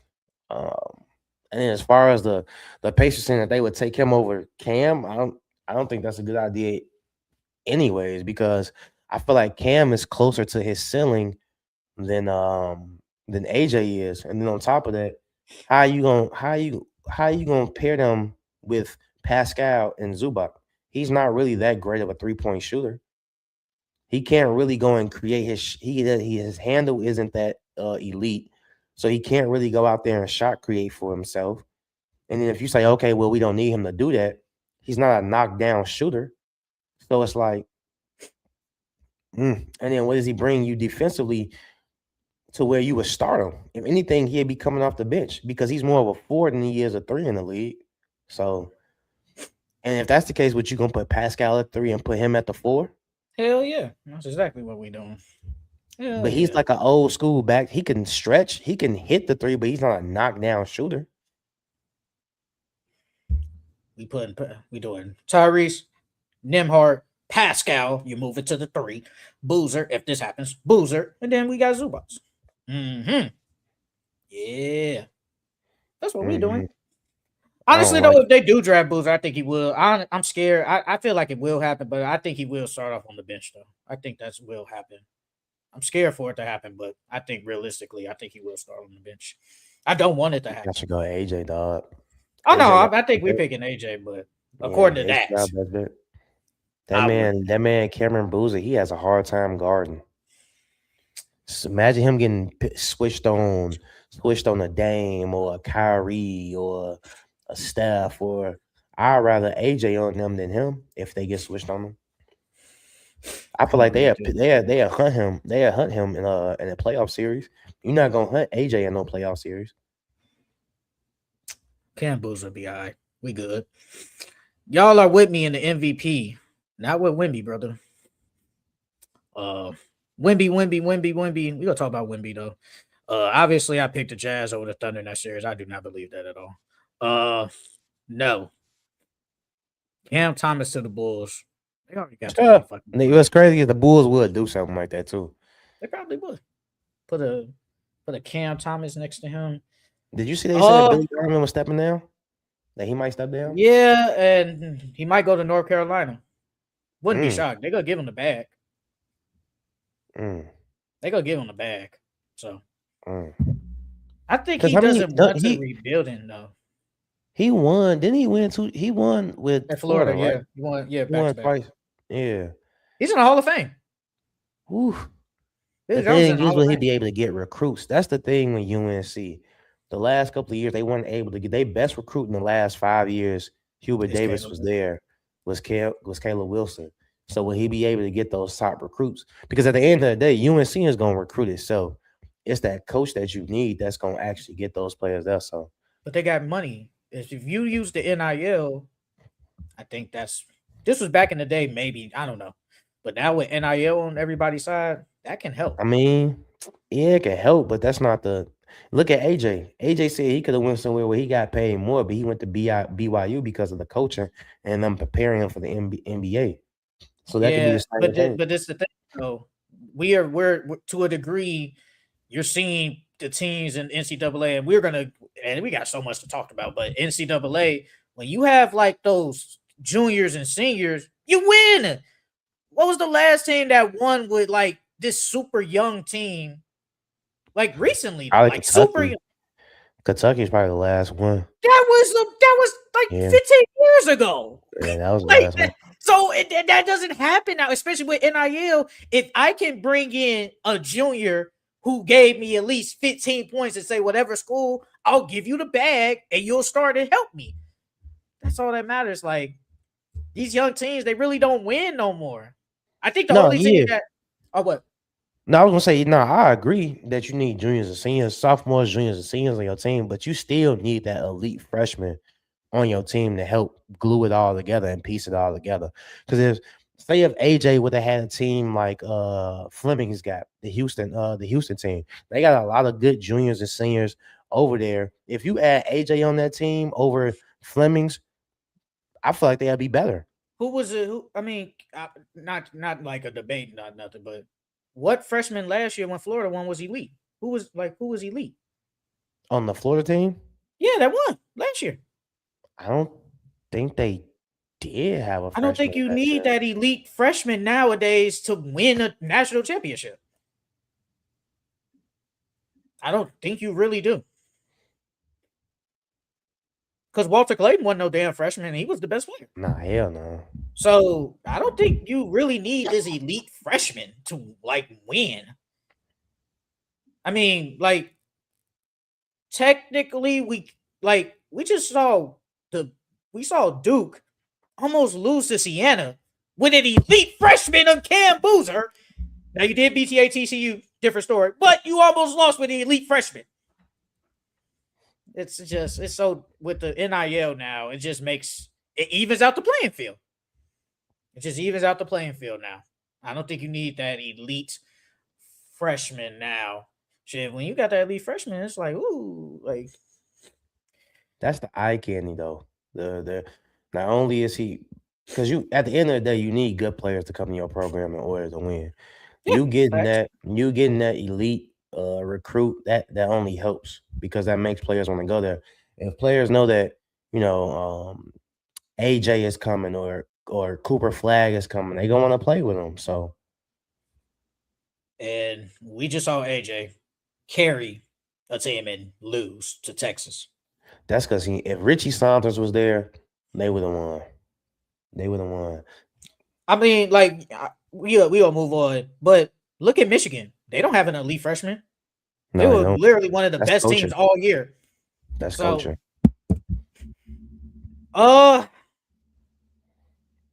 Let's talk about. Let me see.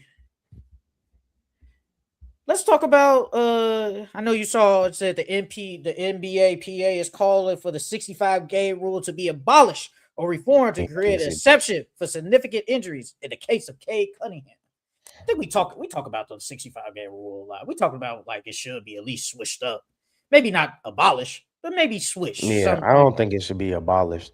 I feel like if you want to keep the 65 games, you should at least, like, if a player has a major injury, I still feel like they have you can't play 20 games, have a major injury, and still be considered for MVP and nothing like that. No, but like if you've played, it has to be like certain requirements. If you have like a major injury, like you've played at least 60 games or something like that, or you're very close to hitting that, like Cade has, you're very close to hitting that 60 game threshold, and then you get like a major injury.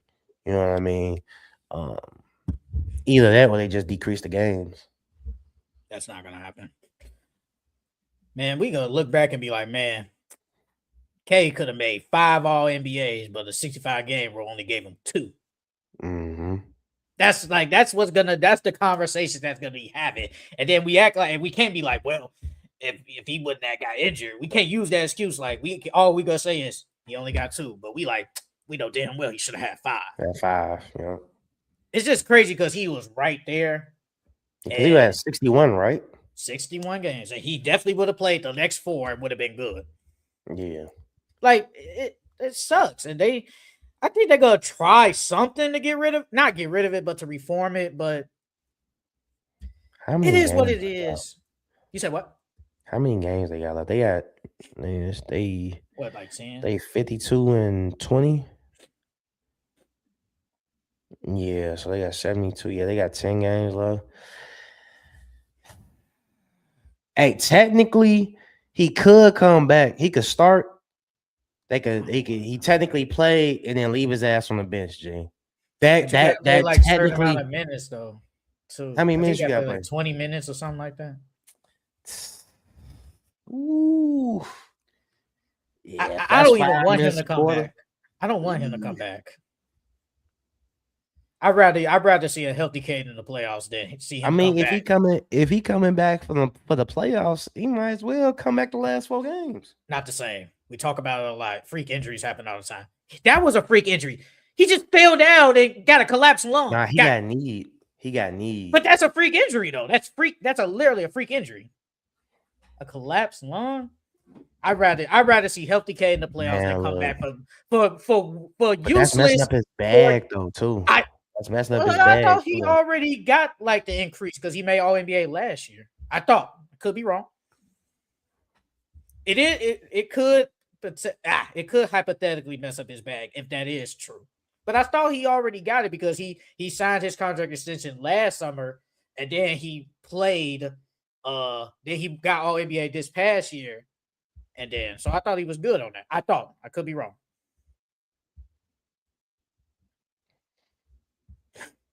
That sucks for my boy. Damn, man. I'll go ahead. What else you got? Brown. He passed Robert Parrish for the most games played in the NBA. I look, he don't think ain't nobody gonna break Brown record. Ain't nobody breaking that record, bro. Because Brown still got at least 2 years left. At least. But somehow you think they're gonna break his scoring record though.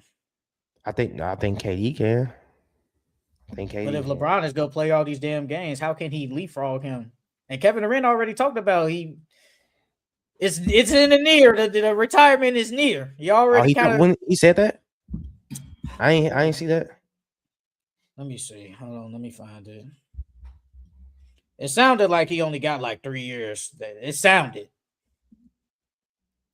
Let me see if I can find it. Got a lot of stuff to talk about, you guys. Oh well, if that's the case, yeah, KD ain't whatchamacallit. Because Kevin the way Durant LeBron speaks been on playing, Kevin Durant speaks on retirement. He said, "There's gonna come a time when it's not my place, and we're creeping closer to that. That is crazy to think about it as the season winds down. This is what I spend my whole life doing every day. This is part of my routine. This is what I center my life around is the game. So to know that having a handful of years, hopefully left to do this, got to start getting prepared for the next phase. When you say a handful, you sound like about 3. yeah. But KD be cryptic as hell though. So you don't know if he meant 3, 2, 5. Like you don't know what he talking about because he be so I think cryptic. I think Kevin Durant could get 2. I think he could get to Moses 2. Because the thing is, LeBron is still hooping. If he would stop hooping, I would at least understand it more. But he's still hooping. How Yeah, can you because pass somebody that's still hooping he about at the 9,000 high points level away. too, which is crazy? Because He it's about like if me and 9,000. Kevin Durant are what? My bad. What you say? Nah, KD 9,000 away. And then if we're steady hooping, and we're basically like right now, and Kevin Durant and LeBron now, they're basically bad for bad on points. It's like, and then it depends on if KD just plays, say, more games than Bron, which he probably will. We're still bad for bad on points. It's not like I'm averaging, say, 15 and you're averaging 28. We're bad for bad on points. So how can you ever pass me? Nah, I think Bron only averaging like 20 this year. He's averaging like 21. And Kevin Durant's averaging like 26. Yeah. I mean, but it's not like it's 5 points difference, but I'm still playing at the highest level. Now, if he would say Vince Carter, like just one doing nothing, basically, I'm with you. He's still hooping at a high ass level. I mean, that's zero points in the first half. He keep doing stuff like that. Yeah, he'll be all right. He'll be all right. I want to ask this real quick. So last week we talked about the expansion teams and stuff. So Basketball Forever, they put like a mock expansion draft out, and I'm gonna ask you, which team do you like the most? Let's start with the Las Vegas team, right? So hear me out. Ty Jerome, Tyler Hero, Julian Champagny, Benedict Mathurin, Jonathan Kuminga, Dorian Finney-Smith, Cedric. This is Mama Skeely, the dude on the Raptors, the white dude on the Raptors. You know him? Yeah. You see him? You the one that be shooting, that can shoot 3. Yeah, I know you're talking about. Paul Reed, Cam Whitmore, C.D. Sudoku, Royce O'Neal, Bronny James, Jaden Ivey, Al Horford, and Julian Phillips. Now for the Seattle team, you got Lou Dort, Wendell Carter Jr., Zion Williamson, Jordan Walsh, Michael Potter, Devin Carter, Day'Ron Sharp, Spencer Jones, Naquan Tomlin, Mo Diawara, Klay Thompson, Cody Williams, Ousmane Dane, Tijon Salam, and Cameron Payne. Them some nasty teams. That Vegas team. I'm taking that Vegas team though. That Seattle team. Yeah, that Seattle team sound big though. Well, they big is really Al Horford or Mama Skeely. Ugh, they don't got no big. Both that look nasty. At least Day'Ron Sharp and Wendell Carter. Wendell Carter is better than every big that Vegas got though.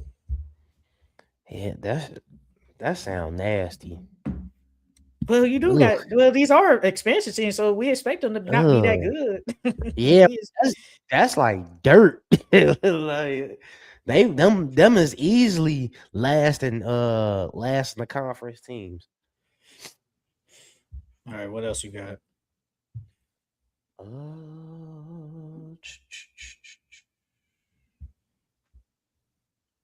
Oh, you want to talk about Wemby? Oh yeah. That's the last thing I had. Wemby's MVP case. His reason. You got the quote for MVP. Yeah, he said it was 3 reasons. Hold on, give me 1 second. It was 3 reasons why he said that he should be chosen for MVP. He said 1 because of his defensive impact. And then he said 2 his dominance over OKC. And then he basically said I think the other one was what I'm just He him or something said like that. he said the third argument would be that offensive impact is not just points.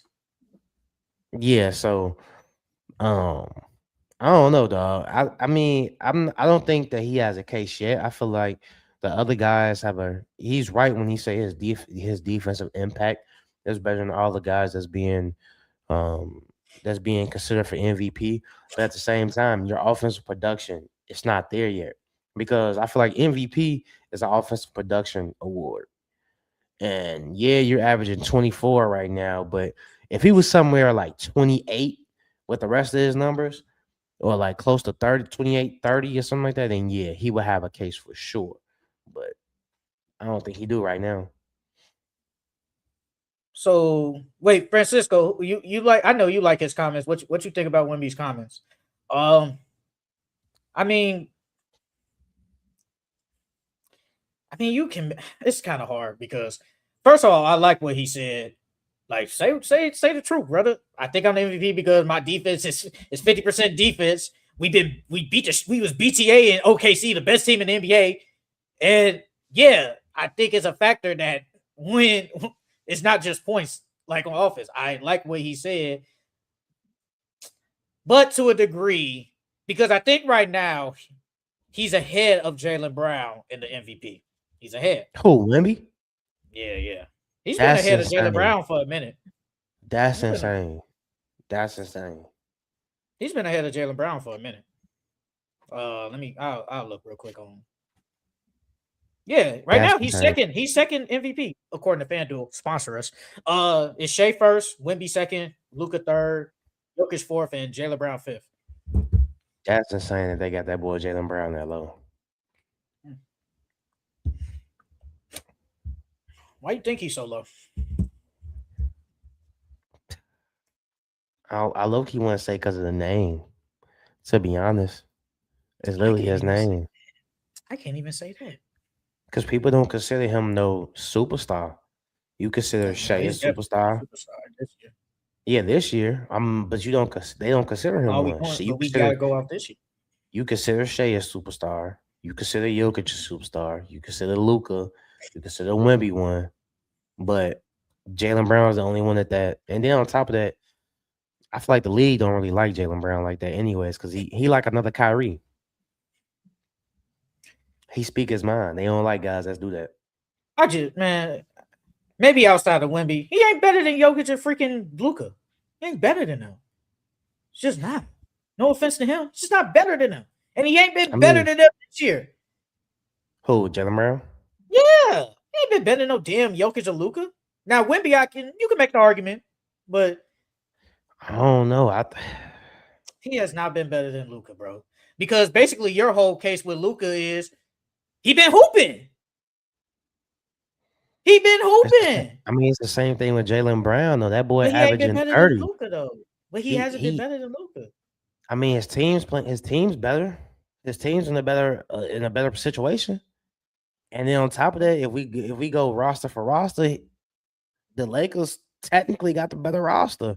If that's the case, Jaylen Brown should be your MVP then over Luka. Why the hell you got Luka then? I told you I'm biased. That's my boy. I'm gonna pick Luka. Okay, take bias out. Take bias out. Yeah, I did, and I said Jaylen. I said it last week. Jaylen Brown has a better case at MVP than Luka. I said that last week, and I said it earlier in the pod today. That's what Jaylen Brown. Huh? That's what Michael Wilbon said too. He said he's voting for Jaylen Brown. He said he's voting. Jaylen Brown has a better case for MVP than all those dudes. If I'm being honest, bro, he took a bunch of G leaguers to the second seed. Man, to a degree, it's about team success, but also when somebody's just better than you, they just better than you. That's just facts. Like, is Jaylen Brown having a better year than Wemby? You can argue it. Is he better than Wemby? Hell no. No. So, but like he's just not better than Jokic, and he's not better than Luka. And he's not better than Shea. When I'm thinking about the MVP, it's the most valuable player. And so if you take those guys off that team, what does that team look like? That's how I like to think about it. Of course, you have to be playing well. Your team has to be doing well. Those are obvious things. But if you pluck those guys off those teams, what do those teams look like then? And I feel like you pluck Jokic off, that team's still okay. You pluck Luca off, that team's still okay. You pluck Wemby off, that team's still okay. But if you pluck Jaylen Brown before Tatum got back off that team, they're a lottery team. So he single-handedly did this whole season, bro. We can't ignore that. And then, like Black Roden said, they have a shot at the number 1 seed. Now, if they get the number 1 seed, then what? Is he still fifth? He's not gonna leapfrog Shea. He would not. That's kind of crazy. That's kind of crazy. How is that crazy? Because the year Shea won it, they were number 1. He's playing amazing. So the same thing with Jaylen Brown. They just got the number 1 seed. He's playing amazing, but yet he still doesn't have a case for MVP. He still deserves to be fifth. I think he has a case. I said he has a case, but he's not. He won't leapfrog Shea though. He's not, and you know he not. In my opinion, he should be. Jaylen Brown. Jaylen Brown is gonna be a candidate. He ain't winning it though. There ain't nothing against him. He ain't gonna win. He's not. He should, bro. He's been the most valuable player. Who's been more valuable than him? You can argue Shea because they have had a lot of injuries this year, and he has kept them as a number 1 seed in the entire NBA. Okay, I'll give you that. Now plug both of them off their teams. Which team is better? I can't do the what if. We can't do that. We can. Shea, it's been games where Shea was injured and he wasn't on that team, and it was games that Jaylen Brown missed before Tatum came back. So, which team is better between those two? With no Shea, I honestly don't know what the record is with Jaylen Brown not playing this year. Which team is better, though? In your opinion, which team is better? Without Jaylen Brown and without Shea in those teams. Well, before Jason Tatum came back. Obviously, that OKC team. OKC. I'm not saying what Shea has done hasn't been great this season with all the injuries and things. I'm not saying that at all. I'm just saying that I feel like Jaylen Brown's had to do more.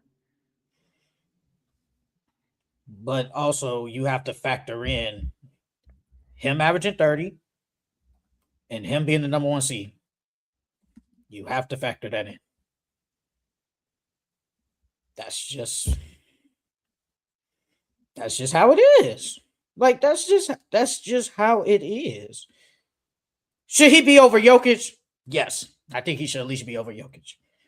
He probably could leapfrog Luka, but Luka been going crazy the past couple of weeks. That's why he up there. That's literally the only reason why he up there. Because if we're being honest, Luka shouldn't win no MVP over Shea because Shea at least been consistent all year. Luka been hooping all year, but Luka wasn't doing this all year. He wasn't. He just wasn't. Like, he wasn't. So, but with Jaylen Brown, I can admit he been hooping all year consistently, but being number 1 seed in the West and basically the best team, the best overall record, that puts you at first. Now, Wemby over him, I don't know. I think it's just the two-way play of Wemby. This year, Boston Celtics are 6-1 without Jaylen Brown. They 7-1 without him. And I think at that time when we talked about Shea, they were like 8-4. And without Shea, they are 9-4. All right, brother. I'm just saying, bro. Like, and the thing is, the Thunder have been hurt all year. All year.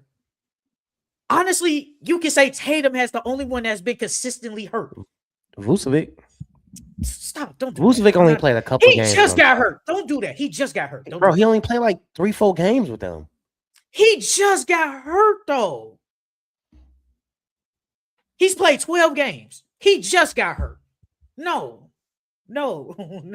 Francisco, Wemby is right, though. Now I think he's objectively Now, I think he is objectively is the MVP. I don't know. Maybe Shea is having a historic season, and the most irregular, of course, Jokic is averaging a triple double. But if you watch the games, you see that Wemby gravity in defense and offense is like nothing we've ever seen.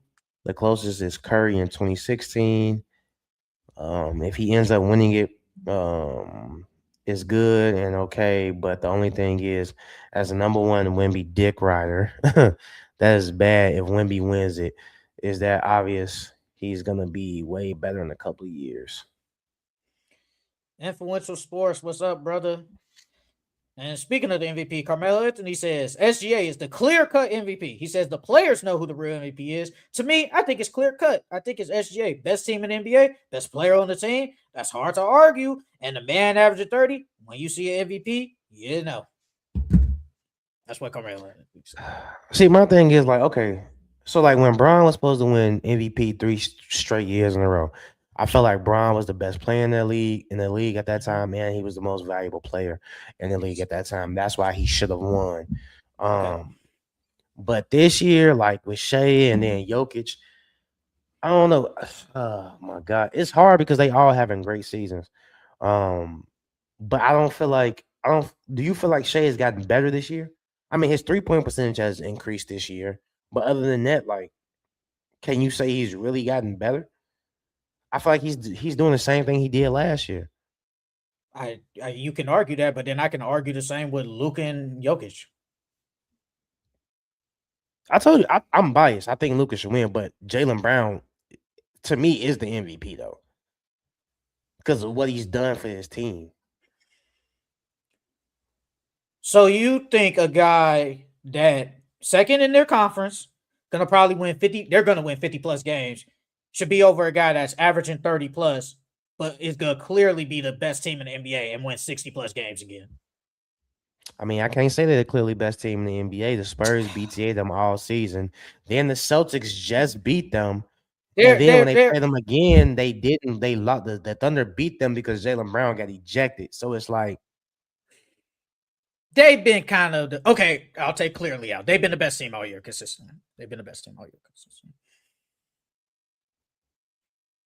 Like, I know.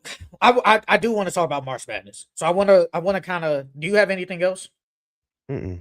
Okay, so I want to kind of rapid fire these things real quick. All Hold right, the on. Houston Before Rock. you go. Before you go. Francisco, wait, the Celtics are 7-1 without JB. Influential Sports. I think Shea is a better playmaker this year than he was last year. His assists per game is the same, but from the eye test, he's been a better decision maker this year. I can agree with that. And then Francisco, okay, brother, I'm dying. All right, I want to rapid fire. I don't. We didn't talk about the games. Jesus Christ. The Houston Rockets are expected to make a run at Giannis Antetokounmpo this offseason. And then also, it is widely believed around the NBA that the Lakers would be near the top of Giannis Antetokounmpo listed if he is traded. I don't think the Rockets they should, Giannis, they should have made that. If that was the case, they should have made that move for Giannis this season. If they lose in the first round, they might which look they at might, it, which they might. They go flip right now. Who they go against? Right now, they'd be going against the Lakers. I can see the Lakers beating them. I can see the Lakers beating them. Definitely flipping Sengun. Yeah, he gotta go. I'm not saying he's bad or nothing like that. It's just defensively. So Sengun ain't it. Yeah, you gotta put a big next to him. That's why their defense went downhill after Steven Adams got hurt. I don't understand why they're not playing Clint Capella. And then with the Lakers, I ain't gonna lie. I don't see it happening. I don't see it. I really don't. Trade for him. Well, Austin Reeves will have to be in the trade, but then after that, it's whatever. But then you gotta have two guys making 50 plus mil. Now you gotta have a roster full of role players and just two all-stars. Well, two superstars. I mean, it's the same thing. Like, what you rather have? Two top 5 players with just okayish role players, or Luka, a good second option and decent role players? Well, Bron would be off their books. Brown will unless be he gone. decides to Yes, unless he decides to sign back. So they would have some type of cap space. but technically isn't. But and I saw somebody else say this. Shout out to Low. You basically just replacing Giannis 50 with LeBron 50. It'll be kind of the same thing. Yeah. So Wait, how many years does Ayton have left on his contract? I think he has a player option after this year. With going into the next year, he's a player option. You get Ayton and Reeves and get back. I ain't taking that bullshit. Because they still got Miles Turner there. I want to talk about this. Actually, we gonna save this. We gonna save these for next week. We gonna save those two for next week. Giannis is going into the last year of his contract, so one or two things will happen. Either he will be extended or he'll be traded. And remember, the owner said this too, which was crazy. The owner said that. They said they either gonna sign him or they're gonna trade him. Like if he don't accept the contract extension, we just gonna trade you, brother. Bro, just trade that man. I don't even know why they beating around the bush. Just trade that man. Yeah, just trade that dude, bro. Bill Simmons said questions whether Giannis is still a top 5 player and doesn't think teams should trade all their assets for him. He doesn't play. He's closer to Embiid than Jokic. He gets hurt all the time. I'd be really scared. That's what Bill Simmons said. Bro, the man has been healthy in his whole career. This is the only year you can really say, last year. Well, the last couple of years he had been kind of hurt. I'll say like the last two. But saying that he's closer to Embiid is crazy. I ain't going that far. That's crazy. I ain't going that far. Well, I'm not. Well, no, he's close. No, he's saying he's closer to the Embiid than Jokic. I can agree with that. Nah, I can't. Dog, Embiid barely play 40 games a year. That's true, though. That's true. I feel like he's closer to Jokic than he is Embiid. At least I know when Giannis plays. At least I know when Giannis plays, he's a triple-double threat. For sure. I don't know about that one. What? Giannis, I don't consider him like a triple-double threat. Like what? What you mean, like a Jokic type triple-double threat? Not no 20-20 or 20, but Giannis can. No, I'm not talking about 20-20-20. I'm talking about any given night he can get. Like, okay, is he on par with Luka getting triple-doubles? He's not on that par with him. Huh? Okay, who's more likely to get the triple-doubles? Like, who's closer to getting a triple-double, Luka or Giannis? Luka, of course. And I don't think Giannis is as close as Luka when it comes to saying as a triple-double threat. I don't think he's that close. I think he could get him, but when you say it like a triple-double threat, I don't believe that. Because he's just he's not even a good of a passer. He averages like 6 assists, but I'm not going to act like he gives you like 8-9 assists per game. I'm not going to do that. No, I'm not. But he's still a triple-double threat, though. He can still get any given night. He can still get you 30, 10, and 10 any given night. Bro, the man averages 6 assists. What are you talking about? I said that. That's what I'm saying. I wouldn't say that's a triple-double threat. Oh, that is, bro. That's only 4 more assists. What are you talking about? And Giannis gets. Then how come he can't give me 8 assists then? Because Giannis is aggressive. He's dominant. So instead of passing it, he thinks that the best shot is him dunking the ball. So it's like but let's not act like he's not he's a triple-double threat any given night. He's closer to Jokic than he is to Embiid. Embiid barely passes. I don't even think Embiid averages 3 assists. I ain't going that far. I'm not going as far as saying he's a triple-double threat. No, Embiid averages 4 assists. Well, this season he does. I'm not talking for a about career. He averages 3. I'm not talking. No, I'm just talking about in general. Not like who's he closer to. Well, Embiid, he's past that. But that's why I said with Luka, who would be closer, I think is Luka, obviously. But I don't think when I look at Giannis, I don't look at he could go easily give me a triple-double. I don't look at him like that. I look at more Luka like that. I still look at Westbrook more like that than Giannis. You would be lucky if Westbrook get you 10 points. Stop it. Don't do that. Like, I'm looking at last year when he was somewhat healthy. Like that, in the month of March when he didn't play that many games because he was hurt, he was damn near basically giving you a triple-double that month. But mind you, it's only a 5-game sample size. It's 6-game sample size. But then in the month of February, He wasn't nowhere near like a triple-double threat. That's why I'm saying I don't consider him a triple-double threat. Yeah, that's what I'm saying. Influential sports, a double-double threat easily. But a triple-double threat? Nah, I'm not going. That's just me, though. I'm not. Is my I'm camera not froze? going there. Huh? No, you good. Is my camera? Mm, My you good. computer screen froze. Oh my god. Your computer screen? Yeah. Go ahead. Okay, so I'll save them under two for next week. Your guy, the Sacramento Kings, have Darius Acuff Jr. pretty damn high on their draft board. And then he signed The a who? shoe deal. Darius Acuff, No, you said who has them high? Sacramento Kings. Sacramento. Okay. Sacramento Kings. I think their best thing is to draft a guard. Like me Yeah. personally, I think it's their best thing to draft a guard. Yeah. And then the last we didn't talk about none of the games, which is crazy. But Michael Wilbon said he's voting for Jaylen Brown for MVP. I have a vote in this, and I will tell you, it's tightened up my vote, and I'm not even sure the order. I think it's Jaylen Brown 1, I think it's SGA 2, and I think it's Victor 3. And then don't talk to me about a guy who plays half the court, Luka Doncic. Wow. The hate on my boy is real. And my three would be Brown, SGA, Luca. That's my three. My 3 right now maybe change. SGA.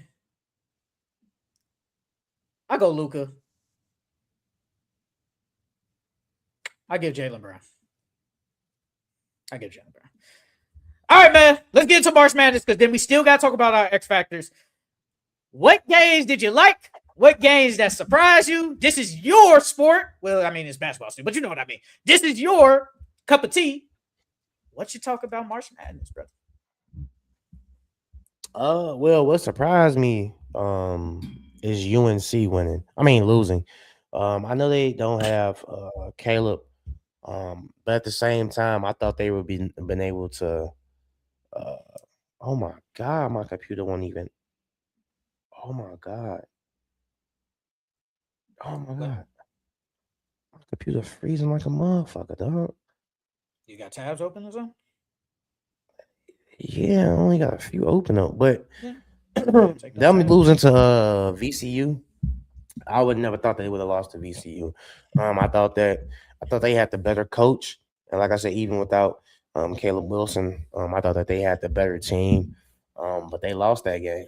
And then St. John's beating Kansas. Now I thought that yeah, to me, I thought De'Aaron Peterson was going to come out there and have a good game, but he shot 5 for 15, 3 from 8 from the three. Uh, I didn't expect him to play that bad. Now, granted, St. John's is a really good defensive team, and they forced Kansas to 16 turnovers. So that was a big part of the reason why they lost. Bro, and it was like, I don't know if you watched that game, but watching that game, bro, Kansas, it took Kansas a hard time inbounding the ball. Like it was They was literally turnover pressing. after turnover. They press It was literally every turnover, pass, turnover. every inbound. Yeah. Pressing. And I thought, since Darren Peterson is that great, I thought that he would have been able to overcome that defense because neither team shot the ball well. But I thought Darren Peterson would have been good enough to overcome that. And then BYU getting upset by Texas, that surprised me. AJ had 35 out there, but he really didn't get any offensive production from anybody else. I mean, Robert Wright helped him, but he shot like 7 for 17 or something like that. And they was really missing Richie because they couldn't really hit no threes, and Richie was their best 3-point shooter. So they really missed him out there. But I feel like Texas game plan was like, all right, AJ, you can go crazy, but ain't nobody else on this team gonna do nothing. So they locked everybody else up, and they let just AJ go crazy. One of the best games in that first round though was that Nebraska versus Vanderbilt, and then that Florida versus Iowa. And that Nebraska versus Vanderbilt game, I felt like that Nebraska that game was their bigs. Their bigs were able to stretch the floor. Their bigs were able to pass. They were very skilled bigs. And then also coaching Fred Hoiberg, the old coach for the Bulls. he had a good game plan offensively, because his team shot better than Vanderbilt. So I thought that was a really good game. And then Florida versus Iowa, that was a good game. Florida pick and roll defense that entire game was butt though. And then the guard play for Florida, Xavier Lee showed up, but Boogie Flynn didn't. This was supposed to be Boogie Flynn's little breakout year, but he wasn't. He was really subpar the entire season. Uh, and then Florida, I don't know if you watched that game, but they lost that game because they missed a free throw at the end.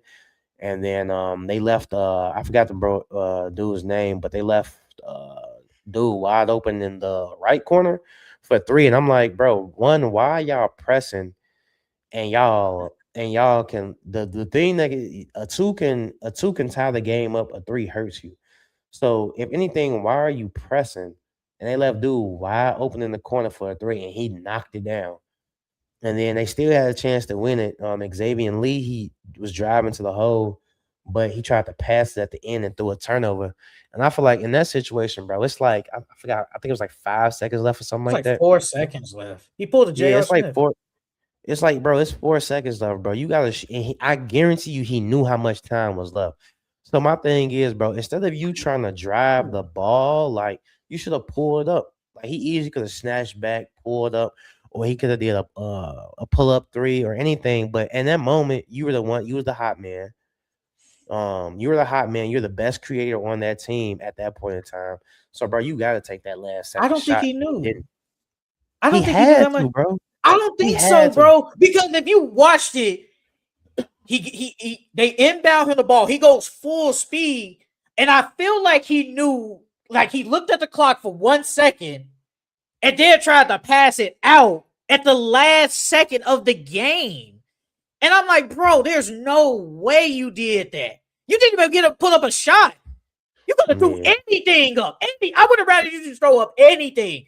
I don't think in the first, like, when as soon as he inbound the ball, I don't think he knew how much time. I really don't. But then when he saw, like, oh shit, it's like a second left. That's when he tried to go under the basket and then pass it out. And it's like, brother, that's it. Yeah. It's like, But yeah. my thing is, he was coming into the year, he was looked as their best player. So in that moment, if the team and other people are considering you as that best player, bro, you supposed to put that ball, you supposed to take it into your own hands and win that game. And so I don't even know why he tried to drive it. On top of that, they collapsed on him. So it was like I thought before he even got to the hole, they were all compacting the hole. So I was like, I don't know why he didn't just pull up for a jump shot. But I thought those were two really good games for the first round. Um, oh, that Gonzaga was the second losing just round. per That was the usual. second round. Yeah, Gonzaga really ain't I, I, whatchamacallit. I always say, man, y'all got to show me. Just show me. Because y'all good every year. But then when it comes to tournament, y'all be losing. But they don't have Like, what really good player do they have? Like they don't hold on, have what's a the big? a What's really the good big player name? to whatchamacallit They to big take is them over the really hill. good. They big good. I forgot his They name. It's always got good bigs. it's Ike, Graham Ike, or like. He's good, but they be losing. Bro, I feel like when it comes to March Madness, you of course you need a good big, but you need a good big, you need a good defense, and you need a good guard, bro. Texas is a Cinderella team. Yeah, Texas defense, bro. Texas defense is like that, and then they got a bunch of guys. Literally, they got any given night, any one of those guys can go off. They play today though too, and we'll give our Yeah, predictions on the games. They they play play Purdue. Purdue. Yep. Yeah. Man, that Oh, game. before I Go go, ahead. High Point Go ahead. beating Wisconsin. That surprised me. Remember, I said that a That lot of people had that as like an upset. Remember, I said that on the pod. yeah. What's that guard on their team name? Little short guard. What's his name?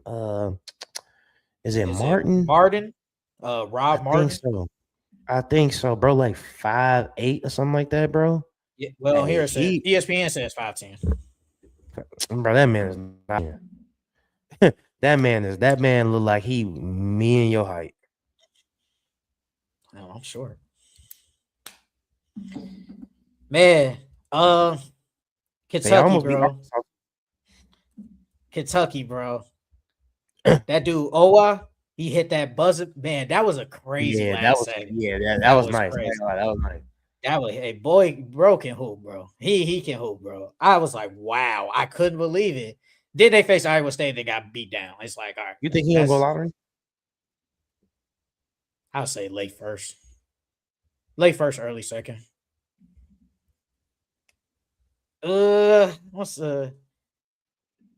UConn? They did what they were supposed to do. What was it?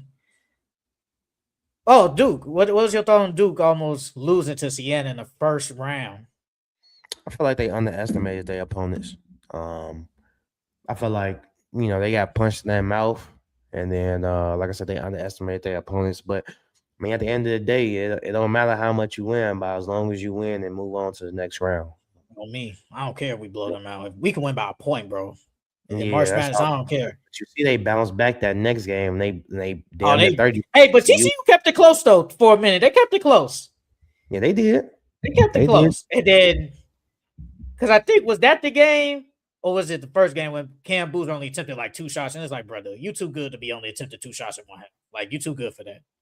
Like you got to be more aggressive, bro. I think it was that game against Siena, bro. He had a wide open layup, and then he passed it back out. I'm like, bro, what are you doing? Like you indecisive? Like what are we doing? It's the size, bro. When Cam Boozer goes up against guys that are taller than him, bigger and because he's not a center. He's playing mostly center that game. Yes. So because I think they center got in foul trouble. So that's what I mean by like, bro, defensively, like when he goes up against somebody that's bigger than him, he gets. I ain't gonna say he gets scared, but like he starts second guessing himself because he can't bully a 7-footer. You can't bully a 7-footer or somebody that's taller than you or the same, or that's bigger than you. So, Are you shocked Alabama has been winning without basically one of their best players in Holiday? no, he's supposed to be playing in the Sweet 16. They said That's he what could they only said. play. Yeah, he could play in the Sweet 16, but he has to play with an ankle monitor. For real? I believe They so. said Yeah. that? Wow, believe I so. didn't know. I didn't hear that. Wow. What's it? It's Aaron Holiday, right? Yeah. I did not hear about that. Is Well, it Aaron? KCP hooped it. Huh? Is it Aaron? No, I thought it was Aaron Holiday. Well, KCP hooped to the ankle monitor, so that was in the NBA though, wasn't it? Yeah, it was NBA. It was NBA. But he still hooped with an ankle monitor, though. While you look that up, I will read these chats. Da-da-da-da. I have been saying that the Celtics are what they are because of Mazzulla. JB is excellent, top 5 this season, obviously, but this team is great because of Joe Mazzulla. Influential sports, double threat for sure. That was when we were talking about Giannis. He said the Kings need a point guard for sure. It would be a good pick. He didn't travel with the team. You said what? He didn't travel with the team. Yeah, he ain't playing. Josh Giddey is more of a triple-double threat than Giannis. That's what I'm saying. That's what I was talking about. Like Josh Giddey is way more agreeing with it. I'm just saying Giannis is still a triple-double threat, though. I'm not. I don't consider him like a triple-double threat. Is one more than him because Giannis isn't a I ain't gonna say a pass first. Giannis isn't a passer like those guys. But any given night, Giannis can get you a triple-double. He's still a triple-double threat. I'm not saying he can get it any given night. I don't think of him. That man had 2 pounds of weed on him. Hey, you the weed guy. Is that a lot? Hell yeah, that's a lot. It is. I don't smoke, so I don't know. Yeah, 2 pounds is a lot. What about your team? What's your thoughts on your team so far? Oh, the Atlanta? I had them going to the Final Four, man. I got them going. They still got a chance. They play tonight. We'll talk about it a little bit. It's gonna be tough. Yeah. That's gonna be tough. But I knew they was gonna beat Penn State. Well, was it Penn State? Yeah, Penn State. I knew they was gonna beat Penn State. I wasn't worried about them. Then they play VCU and blew them out. Then they played VCU. I knew they were gonna beat them. The only thing that I'm worried about with my team is the shooting. I think defensively we're gonna be good. We're gonna play D. It's what we're gonna do offensively. That's our only Achilles heel every single year is offensively. Now this year, I think this year is one of our best offensive teams. I think we're top 5 in the country in scoring. and offensive production. So the thing is, are we gonna be able to knock down our threes? Because Houston plays good D as well. The only thing is, are we gonna be able to knock down our threes? Or are we gonna be able to score in the paint? And are we gonna be able to lock down Flemings? So those are our 3 points for tonight. So hopefully we can knock down those threes because we gonna need them. We definitely gonna need them. We'll talk about it in the predictions because we got to predict these teams. We got to predict these games. Um, what's another game? I like what Arkansas Darius Acup been hooping. And I think I brought it up earlier. He signed with Nike. They say he's like the first player like in college to sign like a Nike deal. And shout out to Juju. She signed. She getting her own signature shoe. She getting her shoe next year. Is it next year? Yeah. Shout out to her too. But Darius Acup, a lot of people Bro, like. I mean, that rule for the girls, bro. They need to be able to be one and done, or at least 2 years or something, bro. Having them wait the entire 4 years is crazy. Or some players need or that, you said bro. it has to be like you got to turn. What age? Because then you say you could go 4 years, or you have to turn a certain age. I think it's like 21. And they come in at 18, obviously. So more than likely they go stay like all 4 years. Yeah, I mean, at that point you would be a junior, 21. You might as well stay that last year. Yeah, and they was talking about old girl, Olivia Miles. They was saying like, hey, she made the right move, staying going back because now look at the new WNBA deal. Now she gonna get way more money. Yeah, they're like, yeah. We don't need to talk about the women's really, but all I'm gonna say is, man, UConn just looks unstoppable, and it's Darius close. Too. I mean, South Carolina always good too.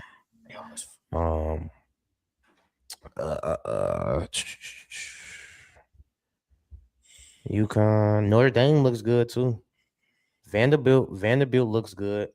Did you know that Zach Randolph's daughter played for Louisville? What's her name? Is Michaela? I want to say it's Michaela. Hey, she can hoop. Oh, no, yeah. She can hoop. No, March Madness is always good. Like you just never know. It's always exciting, buzzer beaters. And now we get to tie in one last thing before we predict these. McKinley Randolph? Yep. I'm not gonna lie. I don't know if you saw it this morning, but the coach at NC State, Will Wade, who used to coach for LSU, he's leaving after 1 year and going back to LSU. What? And yes. And my thing is, I was driving when I was talking about it in the car. I was driving. I was like, bro, if I'm NC State, I'm low key heated because you was at LSU. All that stuff came out about you. You had to go to McNeese because obviously you got to go to the lower level school to get back up. You come to our school. You help us. We were better this year, and then you leaving us again. That is crazy, and that's why like. When the students do it, it shouldn't be a problem because the coaches do it all the time. How many times have you seen in college? This is either football or basketball. The minute the team lose, they sign with a new school instantly, bro, and it's all because of money. My fault. You got to be 22 years old. That's damn near 4 years. Yeah, that's and then influential sports it's 4 years. It's not 3, dog. Yeah, that's damn near the 4. You might as well stay all. Well, you have no choice but to stay all 4. Yeah. Unless you're a grad student, then you could play the extra year. You might as well stay. Either that or like say you got like you reclassified or something like that, and you went down or something. That's the only other thing. And Jay Billis, he said, hey NCAA, us more about players that don't show loyalty, don't want to go through adversity, and how player movement impacts stability. Tell us more about tampering and poaching. The coaches portal is always open. Funny how silent coaches and administrators are about that. Like that is true. I was low key like, wow, if I'm NC State, I'm blue. Like I'm really pissed because you was only here for a year. Now if it was a couple of years, okay, well they gotta buy him out. I think they gotta buy him out. So so wait, LSU finna buy him out. No, LSU about to sign. They about to. I'm saying, but Well, yeah, they what's my fault? NC State finna buy him out. I wonder how much that buyout gonna be. So so anyway, he getting paid regardless. He getting 2 paydays. Because he's gonna get. I guarantee you, LSU paid him hella bread to come back. Hell yeah. Bro, these coaches be getting the bag, bro. That's why it's like every time, because I be thinking to myself, how do you leave a program you was already good in to go to just another good program? And I get it, depending on what school you go to, like it's gonna be way better, more NIL, the recruitment, all that. But it's like majority of the time it's for more money. Like it's always for more money, bro. I'm like, wow, it's crazy. I'm not gonna lie, it's kind of crazy. Let me see. Influential sports. I feel like the women playing longer in college makes them more prepared for the league. That could be Yeah, a yeah. Some though. Like for instance, Juju don't need to stay off 4 years, or was it Floasia from Yeah. LSU? She could have left out. She could have left last year. Um, Zaya Cook, she in the league now, but she didn't have to stay all 4 years. So it's certain players that didn't need to stay all for. Paige didn't need to stay all for. Caitlin Clark didn't need to stay all for. So it's just certain players that don't need to stay. That's the only reason why I think they should change it. Because there's certain players that need to be in the league that can not only help grow the women's sport, but some players don't need that 4-4 in college. So they're signing him, it says, to a 7-year deal, but it doesn't give the numbers. Wade's buyout with the Wolfpack is $5 million. I figure that drops to $3 million after April 1st. Technically, that's not a lot. I mean, yeah, for them because they make bank, but $3 million is still $3 million, dog. No, bro. You Brian Kelly, that buyout he got, it's crazy. What was his buyout? Hold on. Will Wade. I wonder what's his record. What is his record at LSU? Brian Kelly's buyout was $54 million. It's $54 million, bro. Like, and Jimbo Fisher with Texas A&M, his buyout, I think, was the highest. Jimbo Fisher buyout was $77.5 million. So he's sitting on the couch doing nothing. But I think the only way like you don't get that money is if you sign somewhere else. I think. I could be wrong. So like he's cool. He can sit on the couch and make all this money doing nothing. But I think if he signs with another team, he won't get that buyout money. Do it? So is it like you have to wait a year then, or do you have to wait a certain amount of years? So like if I do the buyout and I don't whatchamacallit, You don't and I don't coach. sign, if I don't coach or sign with another team, then I get that full thing, right? But so do I have to like most wait like likely 1 spread out. year? So I gotta wait until they pay me all my money first, and then I can go coach. No, so like I'm guessing. So like it's 77 million for the rest of the contract. So let's just say it's 77 million for say the 5 years that was on the rest of his contract. So 77. So I can't coach for 5 years then. No, you can. You just won't get all of it because I think once you go to a new team, I think that money's like not there. I think they just don't have to pay you no more because you signed with another. You got hired by a new team. I think I could be wrong. So let me see. I see why they hiring Will Wade back. That coach went 17-55 in SEC over the last 4 years. Oh my God. He coached Nas Reed when he was there. When Nas Reed was a dog. So like I just did 77 divided by 5. So like Jimbo Fisher is getting paid 15 million, say this 1 year. And then he still got say the rest of the 3 years left or something like that. He won't get that other if he does want to coach again. But I mean, you sit on the couch getting paid 15 million. It's like I'd rather just sit on the couch. Vacation every other week. Exactly, bro. Bro, Will Wade was 105-51, 55-33 in the SEC, and he won the 1 SEC championship. He was good, bro. And then he was good at McNeese. He was good at McNeese too. Yeah, and then he went to the NCAA tournament 3 times. And then he coached at NC State this year. NC State was a good team. Like, they were good this year. They were ranked at one point. That's I why ain't it's mad like at him though. I ain't I ain't mad mad. at That's him either. he built. I ain't gonna say he built his career there, but he had most of his success at LSU, and now they want you back. Oh, y'all want me back? Y'all gotta pay me a bigger bag now. So I ain't mad at him leaving, to be honest with you. And if you think about it, LSU's the better program than NC State anyway. So It is. I mean, I ain't mad It's at him, but it's it just is kind of like you folks was though. there for 1 year though, and it's like you left Yeah, for more money. But it's like it's money. That's what happens. I All ain't right, mad at him. all right. So let's go. We go get to the X Factor, but let's predict these Final Four. Let's not Final Four. These are Sweet 16 games, and then when we come back, it'll be the Final Four because I think the Elite Mhm. Eight is on Saturday and Sunday too. So let's predict these games because I do want to. All right. So today we got Texas versus Purdue. What you got winning? Braden Smith, all-time assist leader. Um, I'm Loki. I'm Loki gonna go Texas again. Ooh, Um, Dogs. I think I'm gonna go Texas because I think they're gonna be able to stop Braden. What is Braden Smith? Yeah. His name, right? I think they're gonna be able. I think they're gonna be able to slow him down. Slow his production down. Um, and then on top of that, Texas has a lot of guys that they can throw at you. So I think that's gonna overwhelm them. And then I think Texas rebounds the ball a little bit better, and they're a little bit better defensively.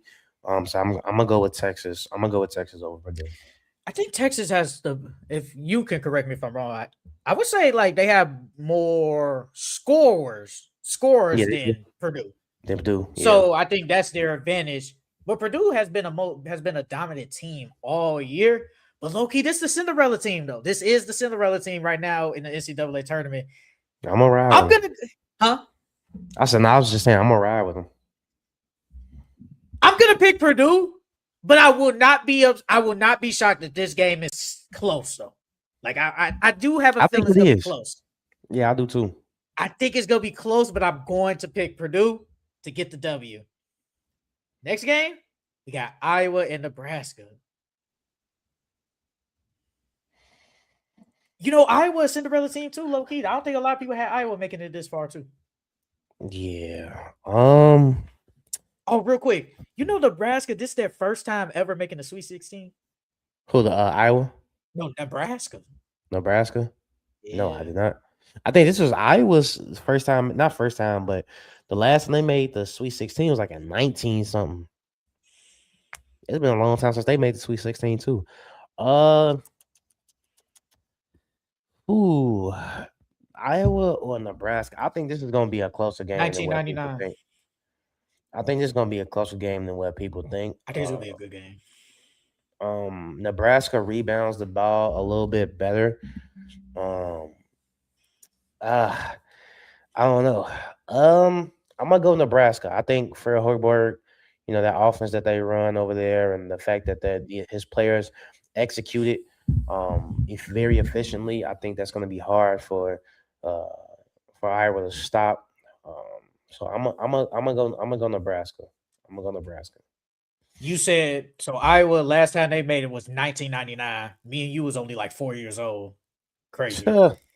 And Nebraska, this is their first time ever in school history making Sweet 16. Yeah, I think Fred and his son. His son's a starting point guard for them. Yeah, he on here. Yeah, I think they're gonna get it done. Fred Hoiberg is a great college coach. He is not a good Yeah, NBA 'cause coach. and then on top of that, Iowa don't really shoot the ball well. From what I saw so far, they didn't really shoot the ball that well last round from three. So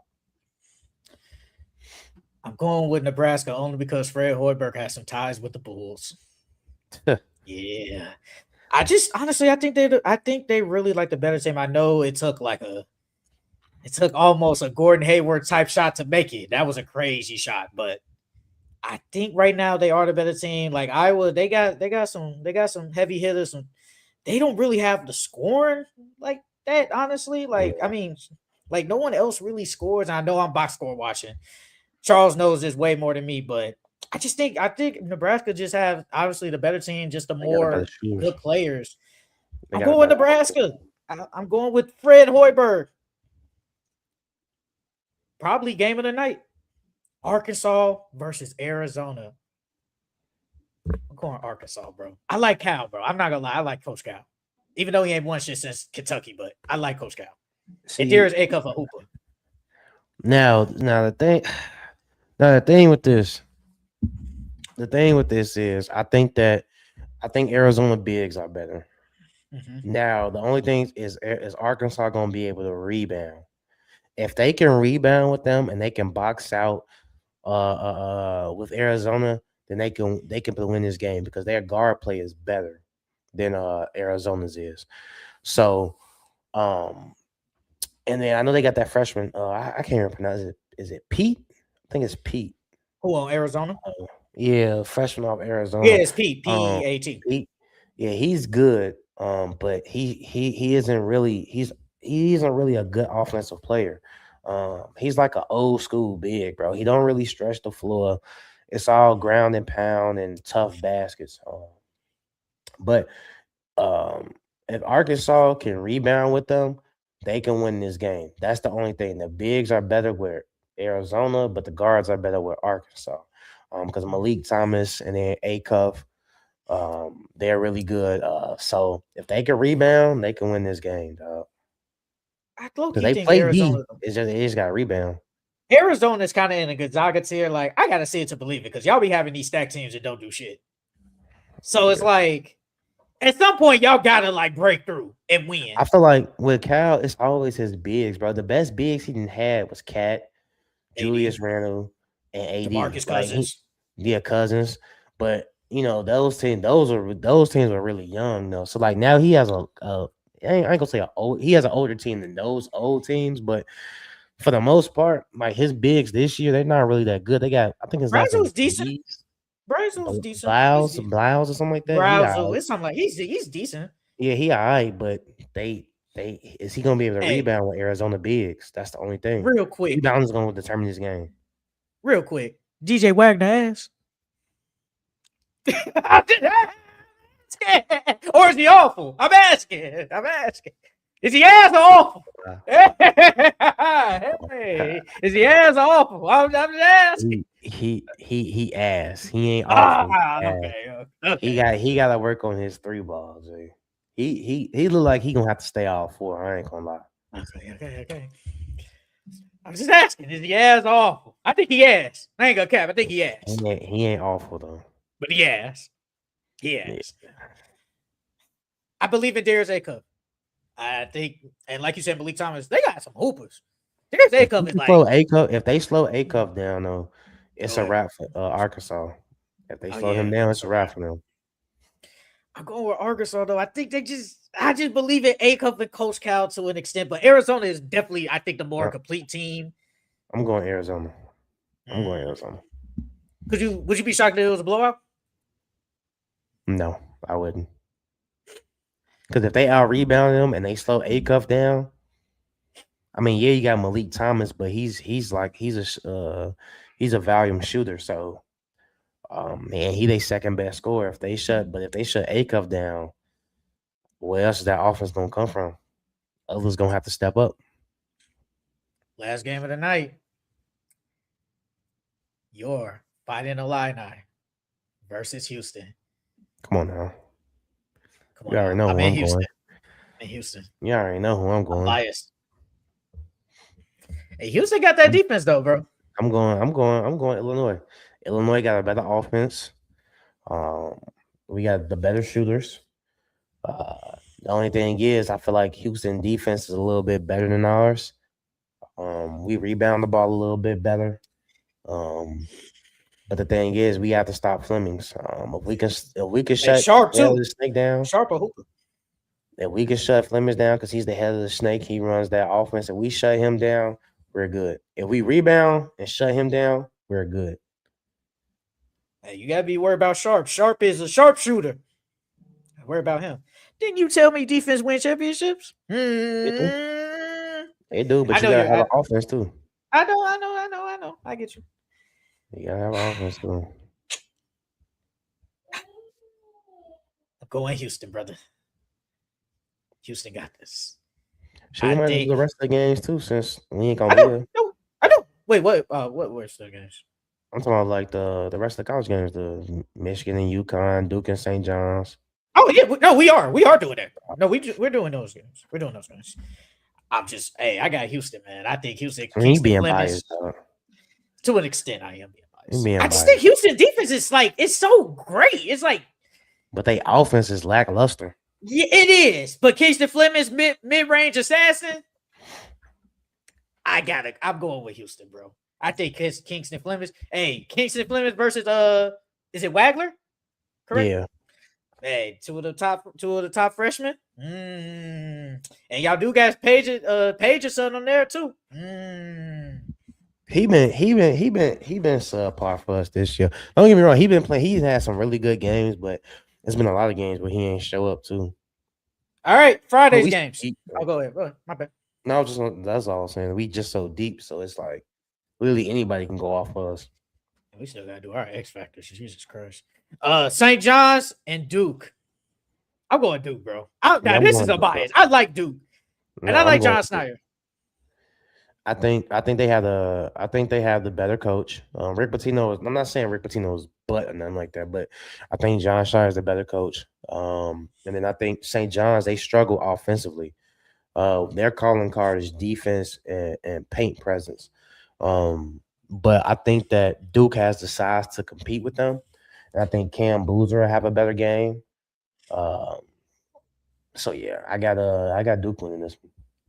They said they're supposed to get Foster back on Friday. He's supposed to That'll return. help. That's gonna help a lot. I got Cam Boozer and Duke, bro. I think they got more talent than them, but hey, sometimes talent don't be winning. They do. St. John's got the experience. Rick Pitino still be wearing suits. I'm going Duke. He old school, man. He sure is old school, bro. He's super old school. He Pat Riley. Give me Duke, bro. I think Duke got this.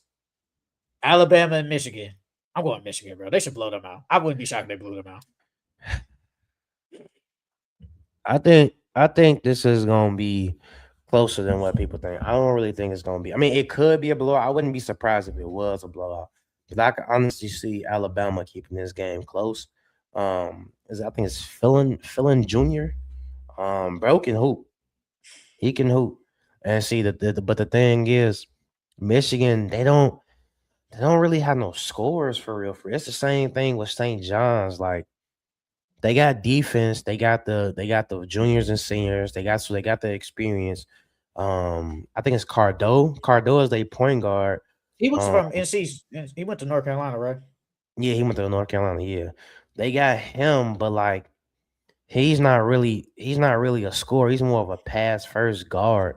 So like they offense is really subpar. So if Alabama can keep up with them, I mean, if Alabama can do what they need to do offensively, they'll be good because Michigan don't really have no scores for real. So you just but I'm gonna go. Game.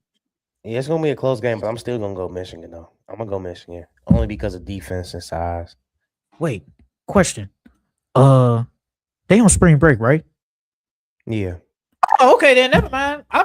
That's why I was kind of like, Russian. No. Okay, we good. Okay, so we good. That's why I told you to go through all of them. Yeah. Oh, okay, I got you. All right, cool. All right. Oh, okay, then I don't gotta rush. We could do the women's too if you want. We could do them. There'll be more content. Next game, Michigan State and UConn. This is gonna be a good game. I think this is gonna be like this is gonna be a really good game. Yeah, that's gonna be a really good ass game. I got UConn though. I got UConn. I'm scared of UConn though. I'm scared for some reason. I'm kind of scared, bro. Dan Hurley is an amazing coach, bro. And then on top of that, them guys been together for like the last 2-3 years. So team chemistry on top of that. And then they literally any given night, one of those guys can go off. When you got Ball, you got Reed Jr. Caravan. Caravan. I forgot his name for me. Caravan. So, and then with Michigan, it's always the same thing with Michigan. Their offense, they're really good defensively. They can rebound. It's just that their offense is so subpar. As of right now, they average more points than UConn, but I think I still got UConn winning this one, dog. I got UConn. I wouldn't be shocked if Michigan State somehow win, though. I wouldn't be shocked. I think this is gonna be a great game. Yeah, you can never count on Tom Izzo, bro. I can't never count him out, bro. Like You can't. it's like he don't have like the names, but he always has like a really good team. Always. He always has a really good team, bro. He's one of those guys that gets like the 3-star, 4-star recruits, and he brings the best out of them every single time. Like Xavier, when Xavier Tillman was there, even when Draymond was there, Draymond wasn't no 5-star. Xavier Tillman wasn't no 5-star, but he brought the best out of them. I don't even think Miles Bridges was a 5-star. I think he was like a 4-star. Hey, don't sleep on Denzel Valentine. I don't care. That nigga was hooping. Denzel Valentine, yeah, he was. I thought he was a dog. He was a dog at Michigan State. You said what? I thought he was gonna come to the league and go crazy. I thought he was gonna be in the league too and be decent, bro. He was garbage. But if Michigan State ain't hitting no threes, bro, they not gonna win because they don't really got that. They don't really have no 3-point threat for real. For real. I mean, I think is that Jeremiah Fear's little brother? Ooh. Because I know Jeremiah Fear's got a brother that's in high school right now, but I don't know if I think no. Well, it says from Joliet. Yeah, this is brother. Yeah, this is brother. He a sophomore too.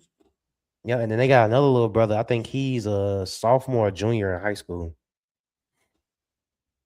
He hooping this year, 15 points. I got UConn. I think UConn win this go, but I would not be shocked if somehow Michigan State keeps it close and it's a great and they win. I would not be shocked, but I'm going UConn like all the way. Last game for the men's, we got Tennessee and Iowa State. I think Iowa State wins this, but I would not be shocked if they blow their ass out. Yeah, I wouldn't be shocked if this is a blowout. Yeah, I think I got Iowa State in this one too. I'm surprised though. The freshman, what's his name? Nate Mint. Nate Ament, he hasn't really been playing that good this tournament. I mean, he had 16 against Virginia when they won. But when he played Miami, Ohio, he only played 18 minutes. I mean, granted, they blew him out, but he had 0 points.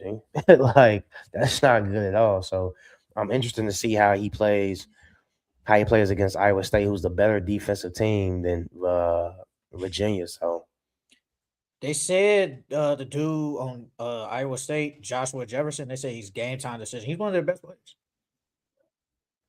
Yeah, I think he's a leading rebounder. I think he's a leading rebounder too. Well, he averages 7. He averages 16 and 7. No, he is. He's clearly the best rebounder. Yeah, if he don't play, that'll make a big difference. He only 6'9". Man, you know, in college, boy, these people be short, but they be rebounding like crazy. 6'9", 240.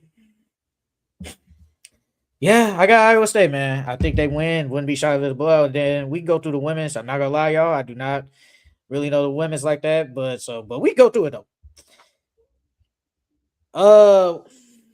The fact that we only have round 2 for the women's, they doing the women's so bogus. I guess because they don't want them to play on the same day as the men. So no, they in the Sweet 16 now. No, they only in the second round, G. They did the second round already. It's Sweet 16 now. The first they start on Friday. You're my bad. On Friday. You right. So for women's, we got Notre Dame and Vanderbilt. I ain't gonna lie, I really don't know, but I'm gonna go with Notre Dame because they got that one girl. She a dog. The leading scorer, not the leading scorer. Adolo, Hannah Adolo, dog. That's Notre Dame. Vanderbilt got what's that girl first name? Michaela Blakes. Shorty averaged 27 points this year. Dog. Shorty, well, right now she's averaging 27. Bro, Shorty only a sophomore. She's a shooter. She's a shooter, bro. Like her, she don't need to be there for another 2 years, dog. She don't need to. But in this one, I got Vanderbilt. I think with Notre Dame, if you shut down Hannah, then you're good because she's the head of the snake. And she does so much for them defensively. She rebounds for them. She passes the ball. She does literally everything for them. So if you shut her down, who else is going to step up for you? And I feel like Vanderbilt has more scores than they do. So I got Vanderbilt winning this one. Give me Notre Dame. North Carolina and UConn. Bro, the spread of UConn. this is 28. UConn. There's no even point in saying why UConn, dog. UConn, they got Sarah Strong. They got what's Paige Becker's girlfriend name? Ozzy Fun, dog. They got They said Fudge. they might draft her. Number Dallas one. would probably draft her, yeah. She boy, her playing with her girl. Boy, that's I'll watch that. I'll tune in to that for sure. But yeah, they got Sarah Strong, they got Fuzz. They overall their team itself is just amazing. So, and then the offensively, bro, they look like a real. This is how they look like. I ain't gonna say a men's team, but the way they run their offense is like a men's team as far as ball movement. Everybody can shoot. Because when you watch the girl games, bro, some of them girls can't shoot. It's more so they be taking a lot of mid ranges. But like with the best women's team in college basketball, all of them can stretch the floor. And so literally anybody on UConn is a threat. So Brother, UConn all the way. Probably blow them out. Bro, these spreads are crazy. It's kind of disrespectful. Before we move on to the next team. Against UTSA, the spread was 56. It's like, that's disrespectful. Against Syracuse, 38. And then against North Carolina on Friday, 28. It's like, come on, man. Come on. they gonna beat them by 30. Watch. Bro. I mean, Gino, bro. What Diana Taurasi, bro, she said something. She said she was talking about Gino. She was like, man, he want to beat everybody and he want all the best players on his team. He just want to win. I don't blame him. I don't blame him at all. I think he's the best women's college coach ever. He is. Bro, what he got, like 10 titles? Something like that? Something like that. Too many to count. I think he got like 10, bro. Like, he gets all the best players, bro. Like, because he's the best coach. That's what happens when you're the best coach. He has 12 national titles. He has 12. Oh, and then he stays up to date with everything, Jay. So he's constantly evolving. So if you're evolving like that, of course these kids are going to come play with you. Bro, he has 13. He's coached 13 national title teams. He's won 12 of them. He's led UConn to 24 Final Fours and 20 conference tournaments. Jesus Christ, bro. Like, come on, bro. What am I supposed to do? But I mean, when you got all the best players, and women's at least, you're supposed to dominate anyway. Like, you're going to, like, when you look at their schedule, bro, I think they blew out like every team. I'm not even exaggerating. Like, I think they blew out every team. Next game we got Minnesota, UCLA. I'm going UCLA. I think they got that one girl, she a dog. I think. You talking about her name is Betts. Laura Betts, dog. Laura Betts, yeah. Where's that other girl that played for Notre Dame last year? Where'd she play at? She played at TCU. Olivia Miles.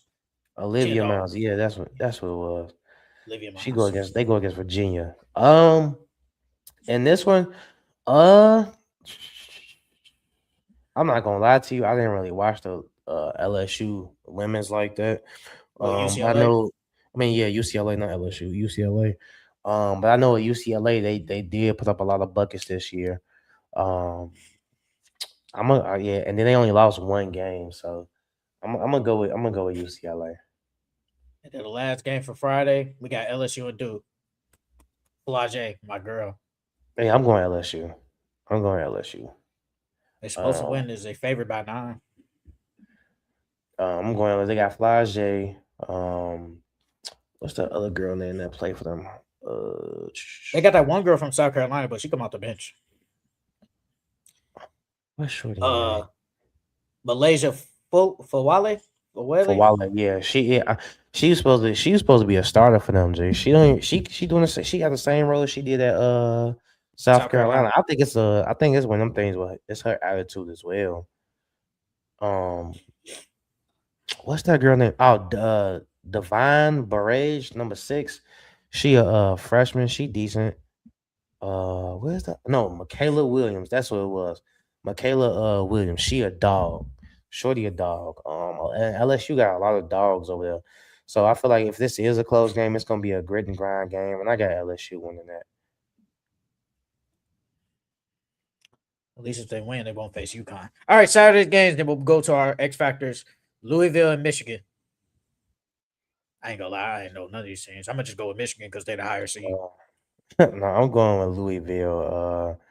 I like Zach Randolph's daughter.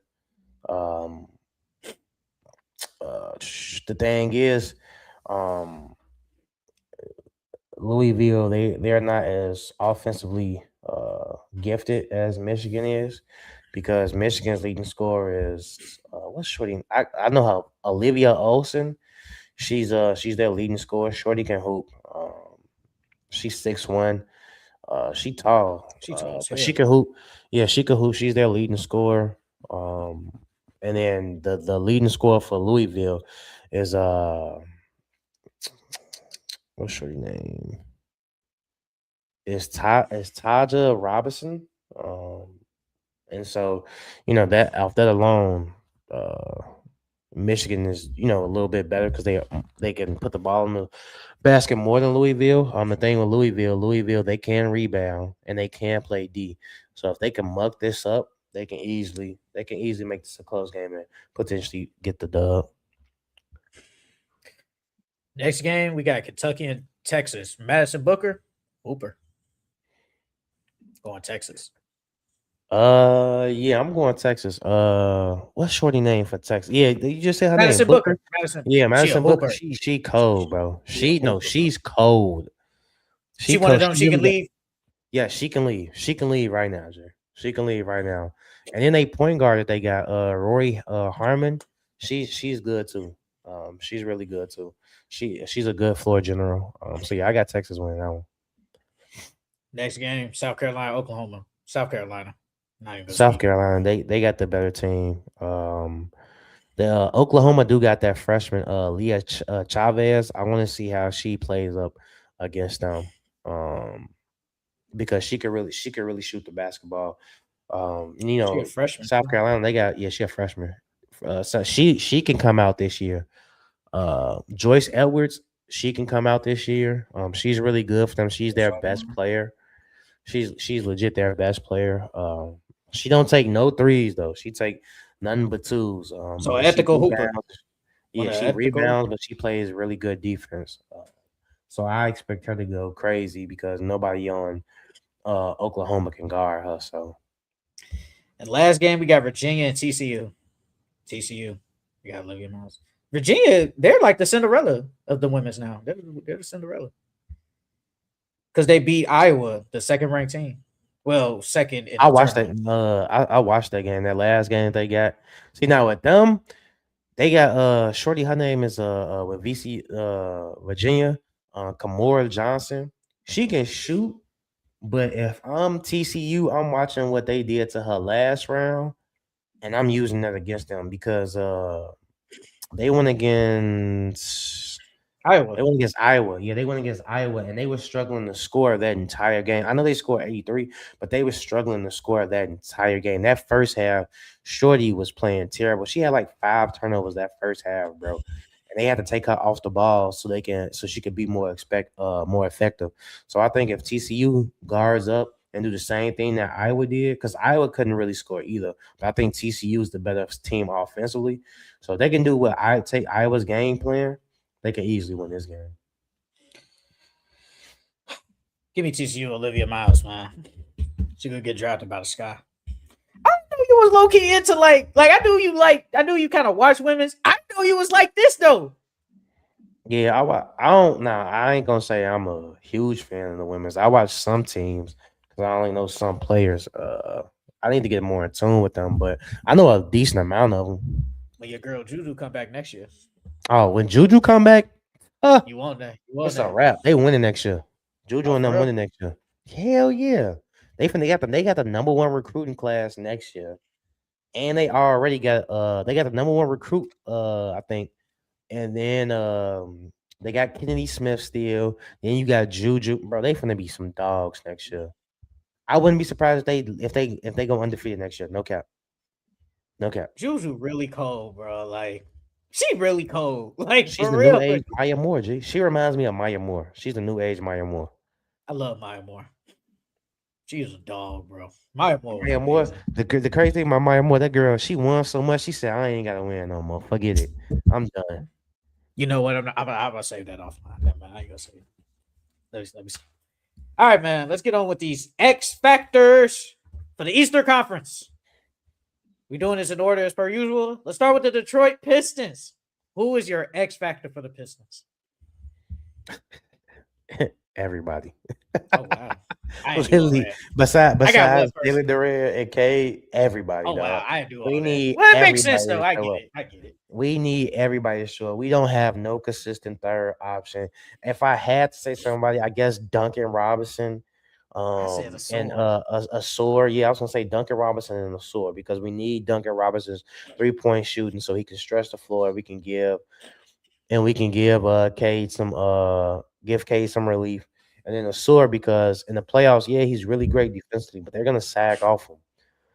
So and if they're sagging off you, we need you to knock down that three or at least a mid range. But yeah, everybody, dog. We need everybody. Everybody's X-ray, dog. I got a sword. That offense, bro. I think he needs to take a low-key offensive leap again in the playoffs. Could I join the podcast? Yeah, brother. You can join next week.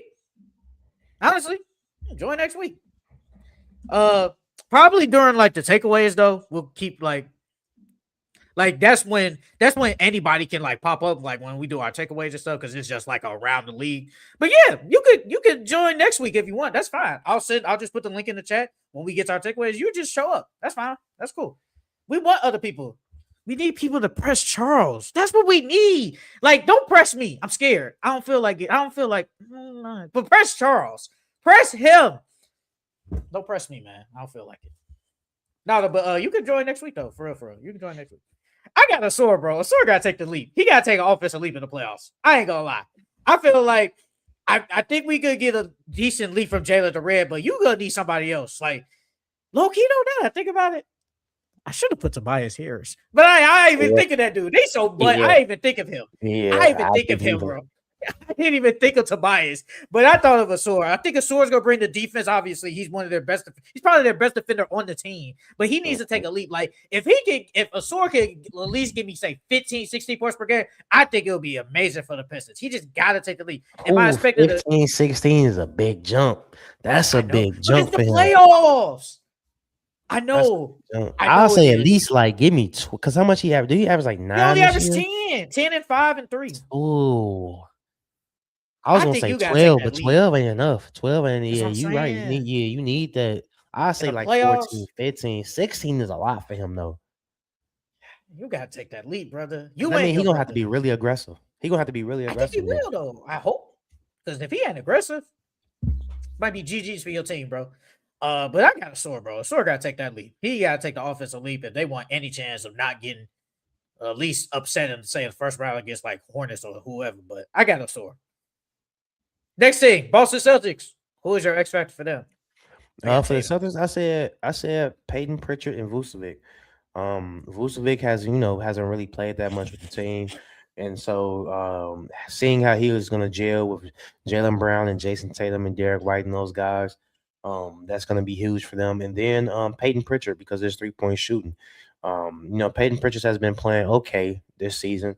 But in the playoffs, we're gonna need him to knock down those shots and be that 3-point threat and shot creator that he's been all season. So I got Jason Tatum. How are you gonna be in the playoffs?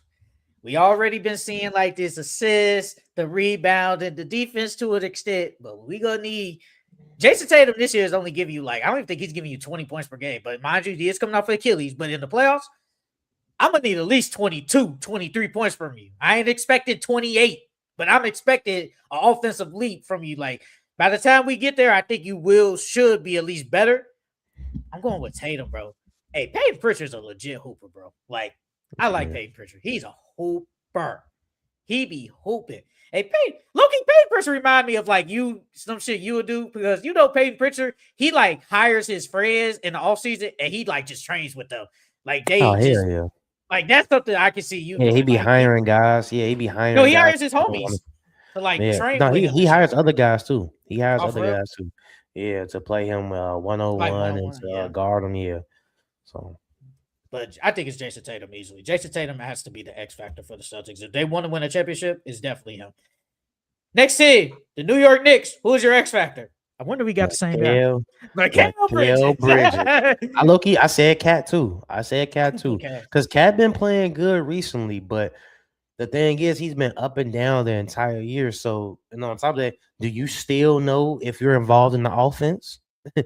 And then on top of that, Mikal Bridges, like you said, he's been playing. He's Iron Man, but he ain't been playing that good. He's been playing better than last season. But are you going to be our consistent fourth option?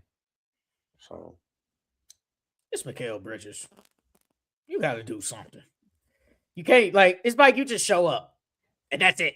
Like, they going to need, like, something. Basically. I mean, bro, I read the stats earlier. He been garbage. He been ass. Low-key, he been garbage. Like, bro, we need an offensive lead. We're going to need that defense from you. Like, Cat isn't bad because sometimes Cat might not show up, but I think he will. But it's Mikal Bridges. Mikal Bridges has to play defense. He has to get offensively. Like, I'm expecting at least 15 from you. Like, you already got Jalen Brunson with 30. Cat probably like 24, 25. It's OG, who's been a third consistent scorer. Around maybe 17, 18, but we need you to at least score 15 points. We could have said Josh Hart too, because we know how he is. Swiss Army knife and does everything. So we could have said him. But it's Mikal Bridges. Mikal Bridges got show up. Yeah, hey, is Josh Hart better than Mikal? Yes. He better than him? Oh man. Yes. How times have changed. Mikal is probably still better offensively, but as far as like an overall player, who's the overall better player, I'm going Josh Hart. Man, how times have changed, bro. Mikal was on the Nets hooping, and then he not even the fourth best player on his team. It's crazy how life works. Next team, the Cleveland Cavaliers. Who is your X factor for them? I already know who I got. Evan fucking Mobley. Evan Mobley, and I got Jared Allen because last year in the playoffs they didn't really play that well. So I think this year, you guys have to step up. But Evan Mobley is definitely number one for sure. I'm surprised you ain't put James Harden on here. You know how James Harden be.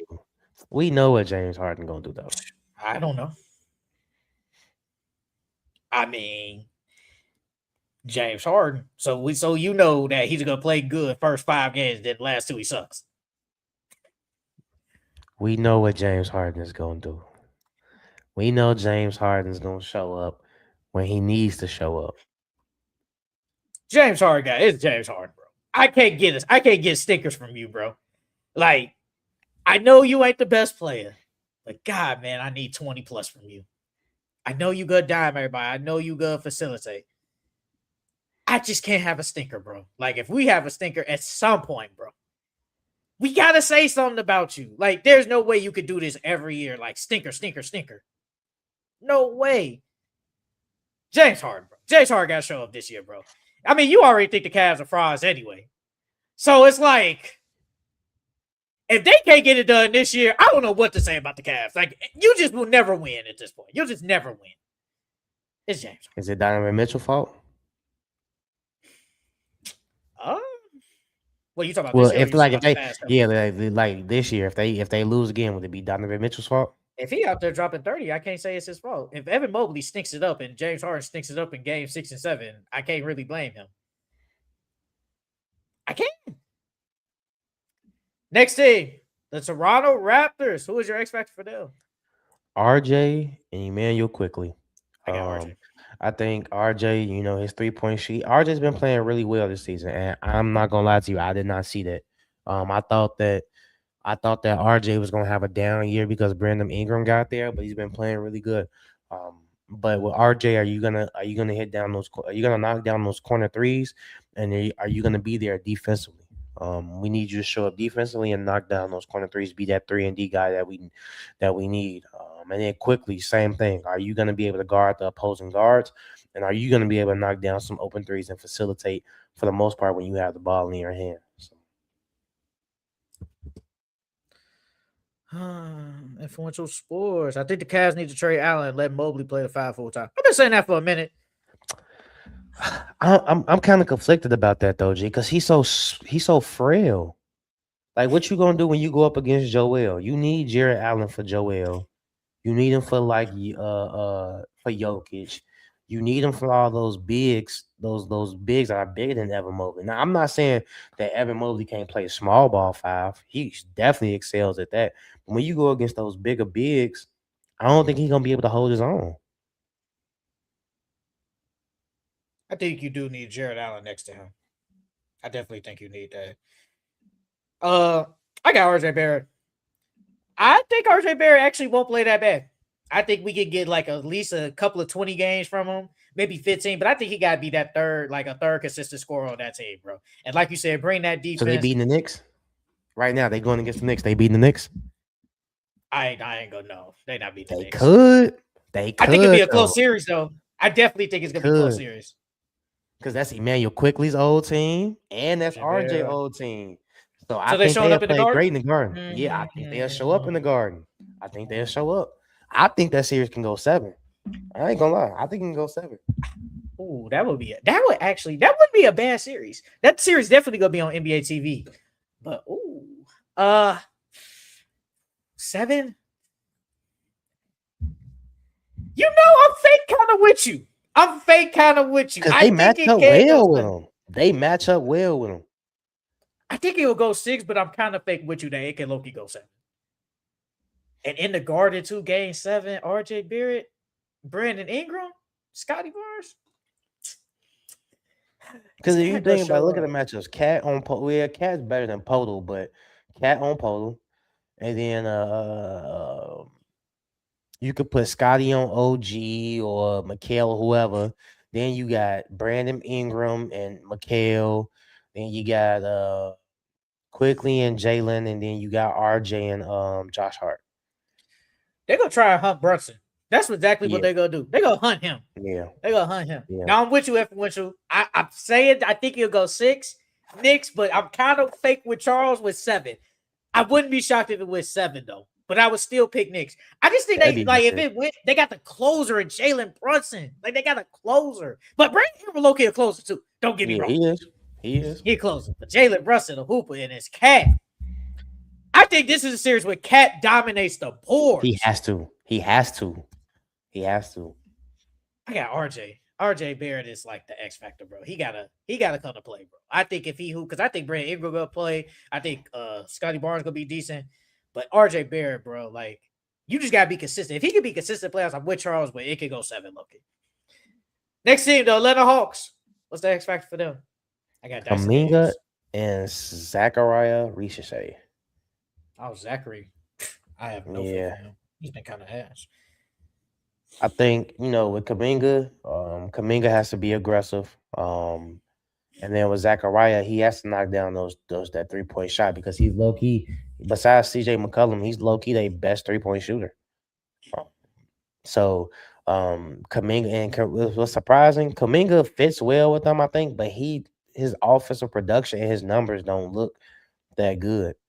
And I think in the playoffs they're gonna need Kuminga to play well. They're gonna need Zachariah to knock down those shots. So this is Dyson Daniels, bro. You gonna bring that defense, and his offense been kind of. He's gonna bring the defense. His offense been butt.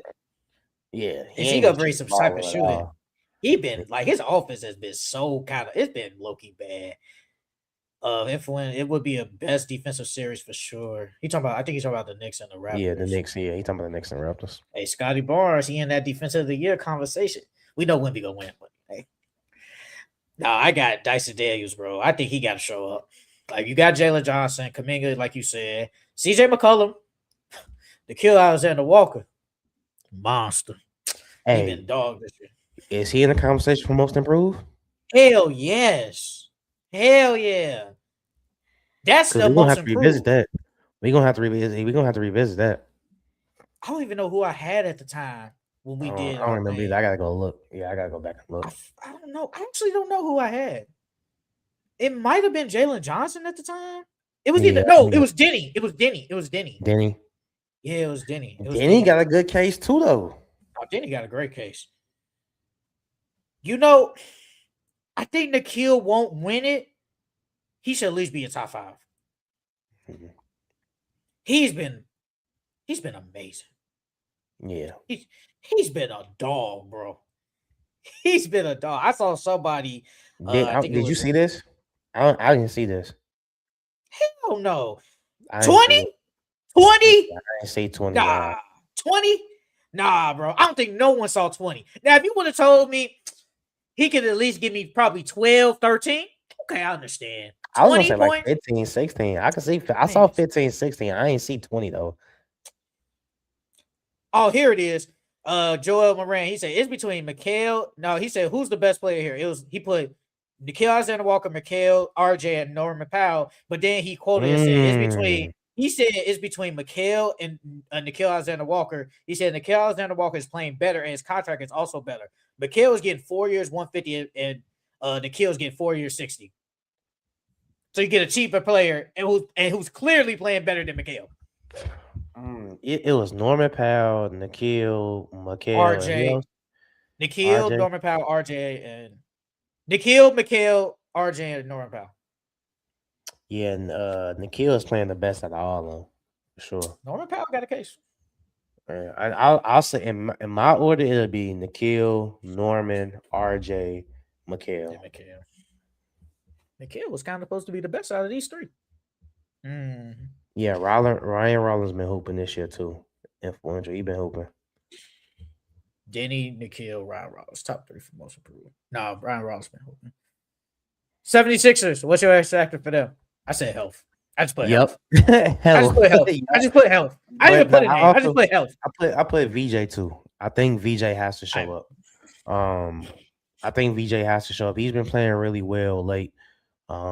But if VJ has to be able to knock down that 3, he's going to be the swing factor, because if VJ plays well and knocks down his open shots, because we already know what Maxey going to do. We know what Joel's going to do. We somewhat know what Paul George is going to do. So VJ is going to have a lot of wide open shots. If he knocks down that 3-point shot, they could be dangerous. Hey, they tagged you in this in the group chat. I don't know if you saw that. They're talking about they're trying to go bowling next Sunday. Who numbers that everybody? Oh, that was Maurice. Maurice. Yeah. That's Maurice. Well, I don't remember, bro. I probably remember if I seen him.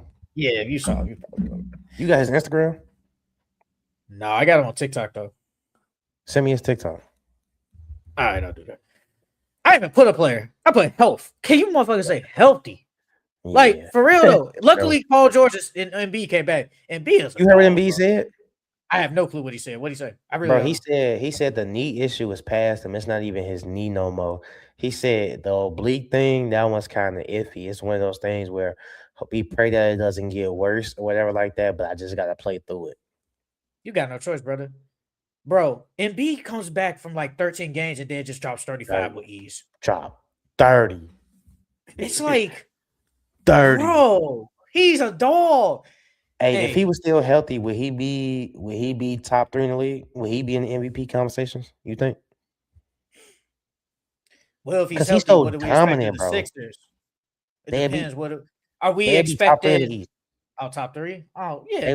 They would be top 3. If Joel Embiid was able to play 65, 70 games a year, they would be top 3 every year, Jay. He'll never get it, though, because he's already confirmed he'll probably never play back-to-backs ever in as long as he's in the NBA. He'll never play back-to-backs. That's crazy. It is what it is. But we know he dominated, bro. Like, I mean, Embiid's already a Hall of Famer anyway. What he said, can PG stay off drugs? Hey, man, it's there for mental health, bro. That's what he said. If I had to pick a player, though, I pick Paul George. Paul George gonna come to play. I know Embiid gonna come. I saw Embiid the year before with a messed up eye and a messed up knee. Drop 30. So he gonna come to play. Like, he go hoop. I know Tyrese Maxey go hoop. Is Paul George go hoop? When is he supposed to come back? Who, Paul George? No, Maxey. Because it's his finger, right? Yeah, he broke his finger or something. He probably come back at the end of the year. I mean, he ain't gonna get all NBA either. That's another guy ain't gonna get all NBA because of the injury. Because he was gonna make all NBA. He was gonna make it. Yeah, So at least third team for sure. he had a chance to make it second. He was hooping. He was like averaging 30. Mm. He was hooping. I got health. And the Bulls, y'all crazy giving up 157 points in regulation. That is crazy. That's crazy. 157 points in regulation. We got 3 more teams. The Orlando Magic. Who's your X factor for them? Jalen Suggs. I said Desmond Bain. I said Desmond Bain and Wendell Carter Jr. They're gonna need Wendell to stretch, and they're gonna need him to rebound. He doesn't do neither of those things consistently. Then they're gonna need Bain because Franz is supposed to be coming back soon. So if Franz comes back, we know what Franz and Paulo do in the playoffs. But we haven't seen Desmond Bain with them. So is Desmond Bain gonna be consistent like he's been? I mean, granted, Franz hasn't been out. That's why he's been able to be this consistent. But is Desmond Bain gonna show up? And is Wendell gonna rebound and stretch for us? He got Angel Reese. Okay. I mean, does he not? The me bounds rubbing off on him. Hey, man, Wendell been there for a minute now. I felt like the Magic should have been traded him. Yeah, he should have been. Should have been traded him, bro. I'm surprised he's still there, low key. I'm real surprised. They should have been flipped him. Hey, shout out to Angel Reese cousin. That nigga is a rebound god. Hey, no, he hoping, bro. I ain't gonna lie. He played himself into a roster spot next year with somebody. With somebody. He be rebounding. He be rebounding. I got Jalen Suggs though. Are you gonna bring another offensive player? Right now, obviously it's Paulo, then Desmond Bain, but then it's like after that it's iffy. And Franz, like you said, is supposed to come back, but how is Franz gonna come back off the ankle? He said his ankle injury hasn't improved like he thought. So who knows at this point? Yeah. But I got Jalen Suggs. I think we need the offense. We need the shooting. Defense, he's going to bring that. I don't think he's been like the defensive all NBA defensive team player like he was a couple of years ago, but I still think he's a good defender. But can we bring a third consistent scoring option on that team? Because outside of Paulo, who'd be iffy sometimes on offense, and then Desmond Bain, it's like, who else really scored? Influential, I think Franz is the X factor because we don't know how he'll play, how he'll be post-injury. That's very true. I have no clue. They need him against whoever. Right, because right now they're in the play-ins. They've lost like 6 games in a row. I'm surprised. It was just so much we had to talk about, so we couldn't get into like really nothing. But like they lost like 6 games in a row. They've been low-key bad. Like, man, they've been so Hornets right now. If it ends today, they'll go against the Hornets. I honestly think they could beat them. Yeah. I really think they I don't think they beating the Hornets yet. I don't believe it, bro. In a 1 game too. Yeah, I don't think Magic offense been, but it's crazy because they won like 8 games. Now they've lost 6 in a row. And I don't know if it's due to health because part of Franz missed some time, Paulo missed some time, then Desmond Bain missed some time. So all 3 really haven't been on the court together. But even when they was all on the court together, the offense still didn't look that good. I would say they should win tonight. They faced the Kings, but I saw them lose to the Pacers at home. So, I don't know. 2 more teams. Next team, the Charlotte Hornets. Who's your X factor for them? Brandon Miller. I got Con Knipple. And I got Miles Bridges. Because Con's been hooping this entire season, but he's a rookie, and the playoffs are coming. And the Hornets they haven't been to the playoffs. So are you still gonna? I think he's still gonna be, he's still gonna play defense. He's still gonna rebound. He's still gonna do those little things to help the team win. But is your shot still gonna be as consistent? I hope it is because that's my team. But is your 3-point shot gonna be consistent? Are you gonna be able to knock down shots and be efficient like you've been all season? And then for Miles Bridges, since Con's got there, Miles Bridges low-key has taken a step back. Like some nights he's the 3rd option, some nights he's the fourth option. So we need Miles Bridges to be consistent, and we need him to be aggressive in this playoff. So, and he hasn't been rebounding like he normally has either. So Miles Bridges said something like, he said we got 3 scores over here. I think he said something like, he basically knows like he could take a step back because he said he got like 3 scores. That's the If I problem. can We don't find a need quote, you I'll taking no find. step back, bro. We don't need that. We need you to be aggressive, dog. Because the Miles Bridges being aggressive makes the team more dangerous, bro. We don't need you to just to be a spot up shooter. We need you to attack the rim. We need you to rebound. Because last year, before Khan got there, he was playing amazing. He was playing really Oh, good. he was We need hooping that last Miles year. Bridges from. Yeah, we need that Miles Bridges from last year. If I can find it, because he definitely let me see. He said something about we don't care. We're all sharing the ball. Uh, I do think though Brandon Miller will show up because Brandon Miller isn't scared of the moment, and we he's a seen that through the tournament, the NCAA tournament. So the big shots that he made with Alabama. So I'm not worried about Brandon Miller. Lamelo though, we need Lamelo to be consistent. I don't think Lamelo's scared of the moment either, but I think Con and Miles Bridges got to step it up in order for us to go far. Hey, that man Kobe White said, "I ain't never been on a dangerous team like this." I was like, Yeah, this man is dangerous. Yeah, he not lying. He "Shit." not because he legit got three players. Well, Miles Bridges is a little iffy, but he got legit three players that can go for 30. LaMelo can go for 30 any given night. Brandon Miller can go for 30 any given night. And the way Khan been hooping, Khan can go for 32. I said, "Yeah, probably lied. He ain't lying, Weak bro." ass Bulls. Huh? I say he been on that weak ass Bull, so he not lying. Well, the Bulls were a legendary team for a half For a year. 1 year. Wasn't even a full year. It was half a year. It's crazy how much Alonzo messed up that. Well, he didn't mess up the team, but how much that injury messed up the team. Is Lonzo Shanghai? Nah, I think Lonzo can still play in the league, G. I'm surprised nobody ain't picked him up. Me too. I'm very surprised by that. I think it's because how he been shooting this year.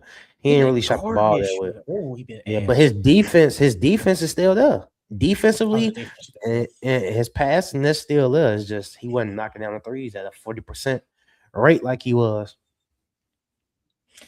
I got Brandon Miller though. I think you need to be that second consistent scorer option. Actually, he's the leading scorer with 20 on the team, but I think he needs to show up and score, play some defense, and just shoot the ball well. He's been like a really good shooter this year. If he could bring that in this play-in or even in the playoffs, they got a good chance of winning the play-in and even upsetting a top seed in the Eastern Conference. It's Brandon Miller, bro. Brandon Miller. If he comes to hoop, they're good. Last team, the Miami Heat. Who was the X factor for them? Tyler Hero. I said Bam Adebayo. After he dropped 83? Crazy. I know Tyler Hero. I know what Tyler Hero gonna do. I know what Norman Powell gonna do. I also got Khalil Ware on here too. But Bam Adebayo, bro. Bam has not been their number one option since Jimmy left. It's been somebody else every given night. We need Bam to be that, not that 83-point Bam, but we need Bam to be very aggressive. There's no way Bam should not be averaging. He should get at least 25 points. He should be averaging at least 25 this playoff, bro. No ifs, ands, or buts.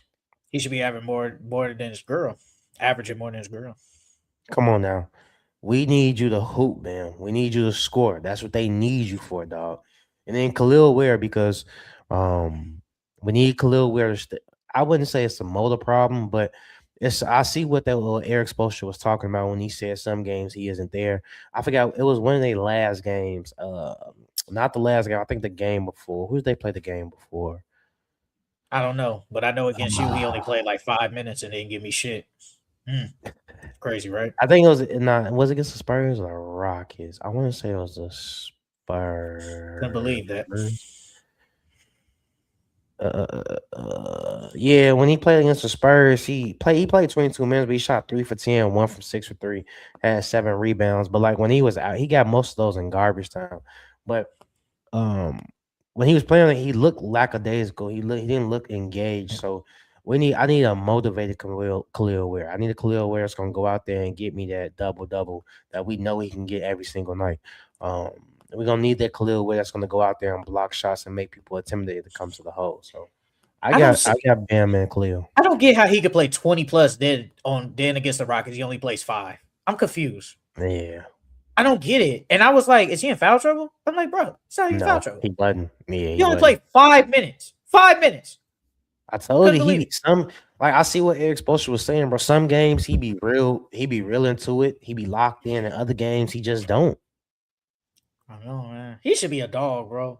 Yeah, he Like should. his ceiling is like all-star. Like he should be like an all-star. Like Loki, his ceiling should be Jalen Durant.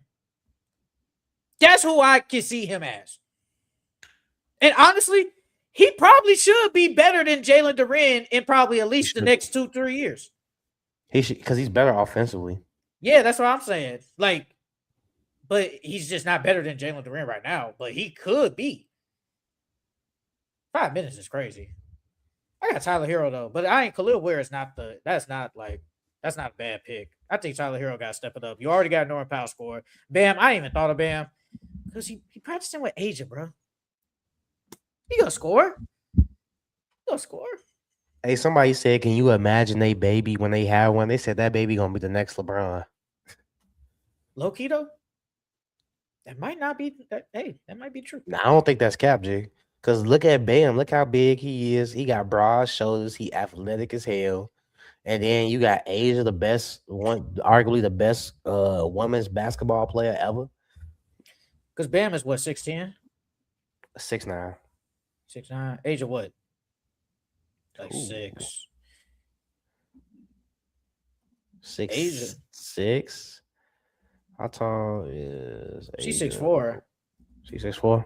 So that kid gonna be at least 6. If At anything, least 6'4". At least 6'4". I damn near might say 6, like 6. 6.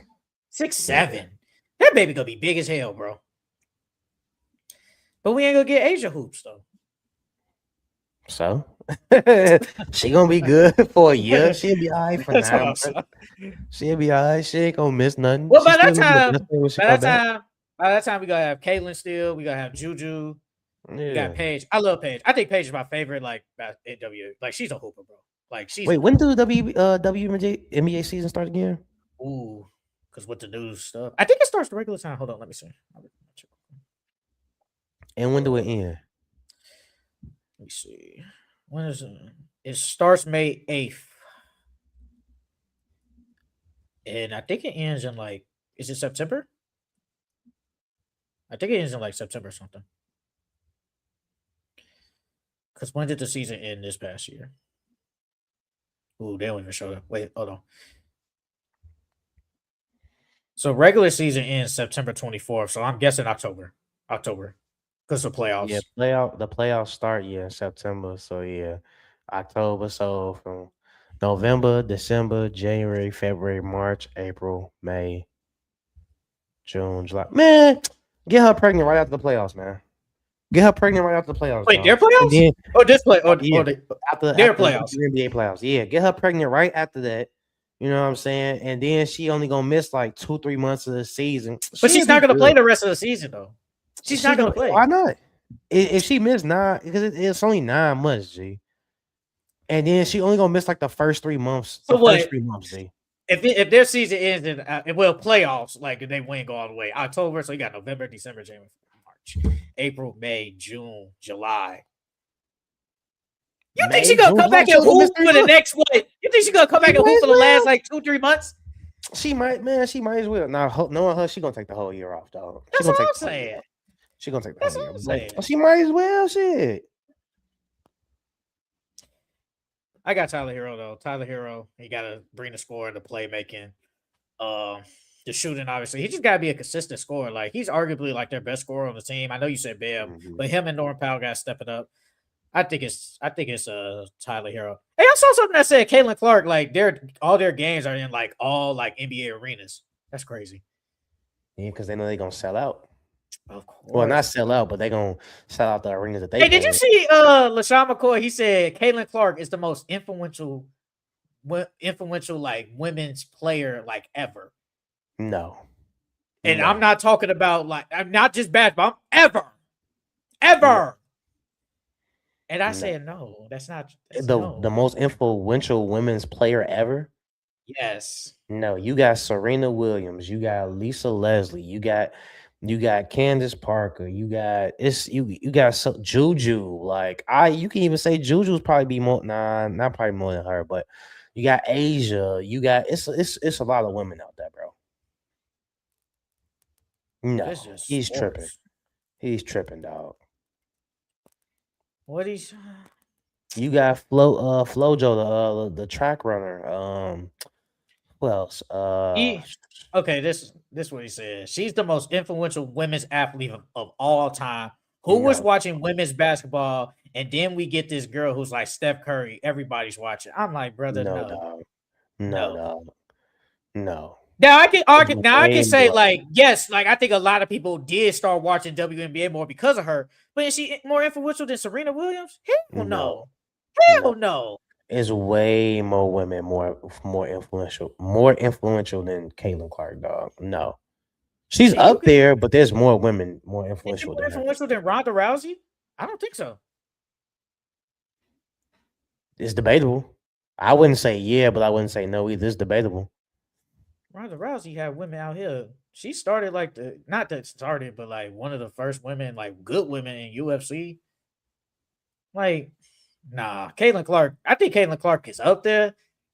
Honestly, you said Candace Parker. I think she might be more influential than Candace. I ain't gonna cap. I ain't gonna lie. I ain't She mad at might that. be. I ain't, She might I be. ain't mad at that. 'Cause, I mean, Candace came in hooping and nobody was still watching. Caitlin coming here and then everybody and their mom want to start watching. I ain't mad at She that. might. But Kansas is only one of the only females to win MVP her rookie year. That's true. That's true. Hmm. Influential though. Nah, it's not Caitlin though. Caitlin's up there though. All right, bro. 3 hours 30. Let's do these pick'ems and go. I remember the last time we did 3:30. All right. NBA pick'ems, NBA Fridays games. Bulls and the Thunder. Thunder, Give me the OKC Thunder. Clippers and the Pacers. Clippers, Give me the LA Clippers. Hawks and the Celtics. Celtics, Give me the Boston Celtics. Heat and the Cavs. Cavs, So the Heat beat them yesterday. Give me the Cleveland Cavaliers. Rockets and the Grizzlies. should be the Rockets. Should be. Rockets been dookie. Who you picking? Rockets, Give me the Houston Rockets. Pelicans and the Raptors. Raptors, Give me the Toronto Raptors. Jazz and the Nuggets. Nuggets, Give me the Denver Nuggets. Wizards and the Warriors. Warriors, Give me the Golden State Warriors. Mavericks and the Trailblazers. Blazers, Give me the Portland Trailblazers. Nets and the Lakers. Lakers, Give me the LA Lakers. NBA Saturdays games. Bulls and the Grizzlies. Grizzlies, Give me the Memphis Grizzlies. Bucks and the Spurs. Spurs, Give me the San Antonio Spurs. Pistons and the Timberwolves. I'm gonna go T-Wolves, Give me the Minnesota Timberwolves. 76ers and the Hornets.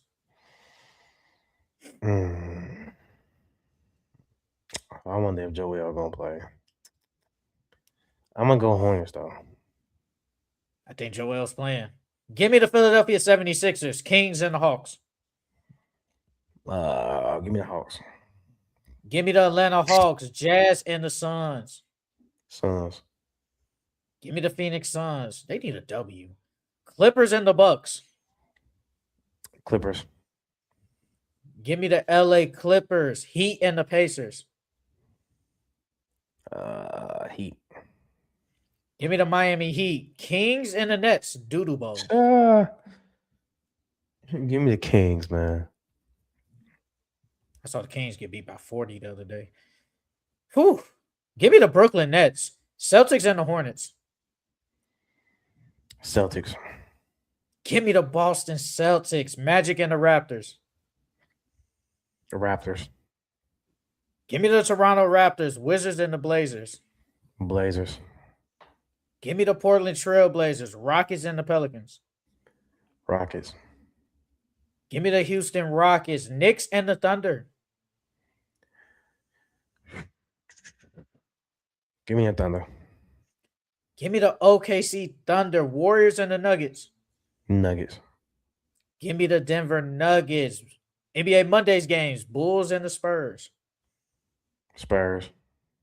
Give me the San Antonio Spurs, 76ers, and the Heat. Heat. Give me the Philadelphia 76ers, Celtics, and the Hawks. Hawks. Give me the Boston Celtics, Suns, and the Grizzlies. Suns. Give me the Phoenix Suns, Timberwolves, and the Mavericks. T-Wolves.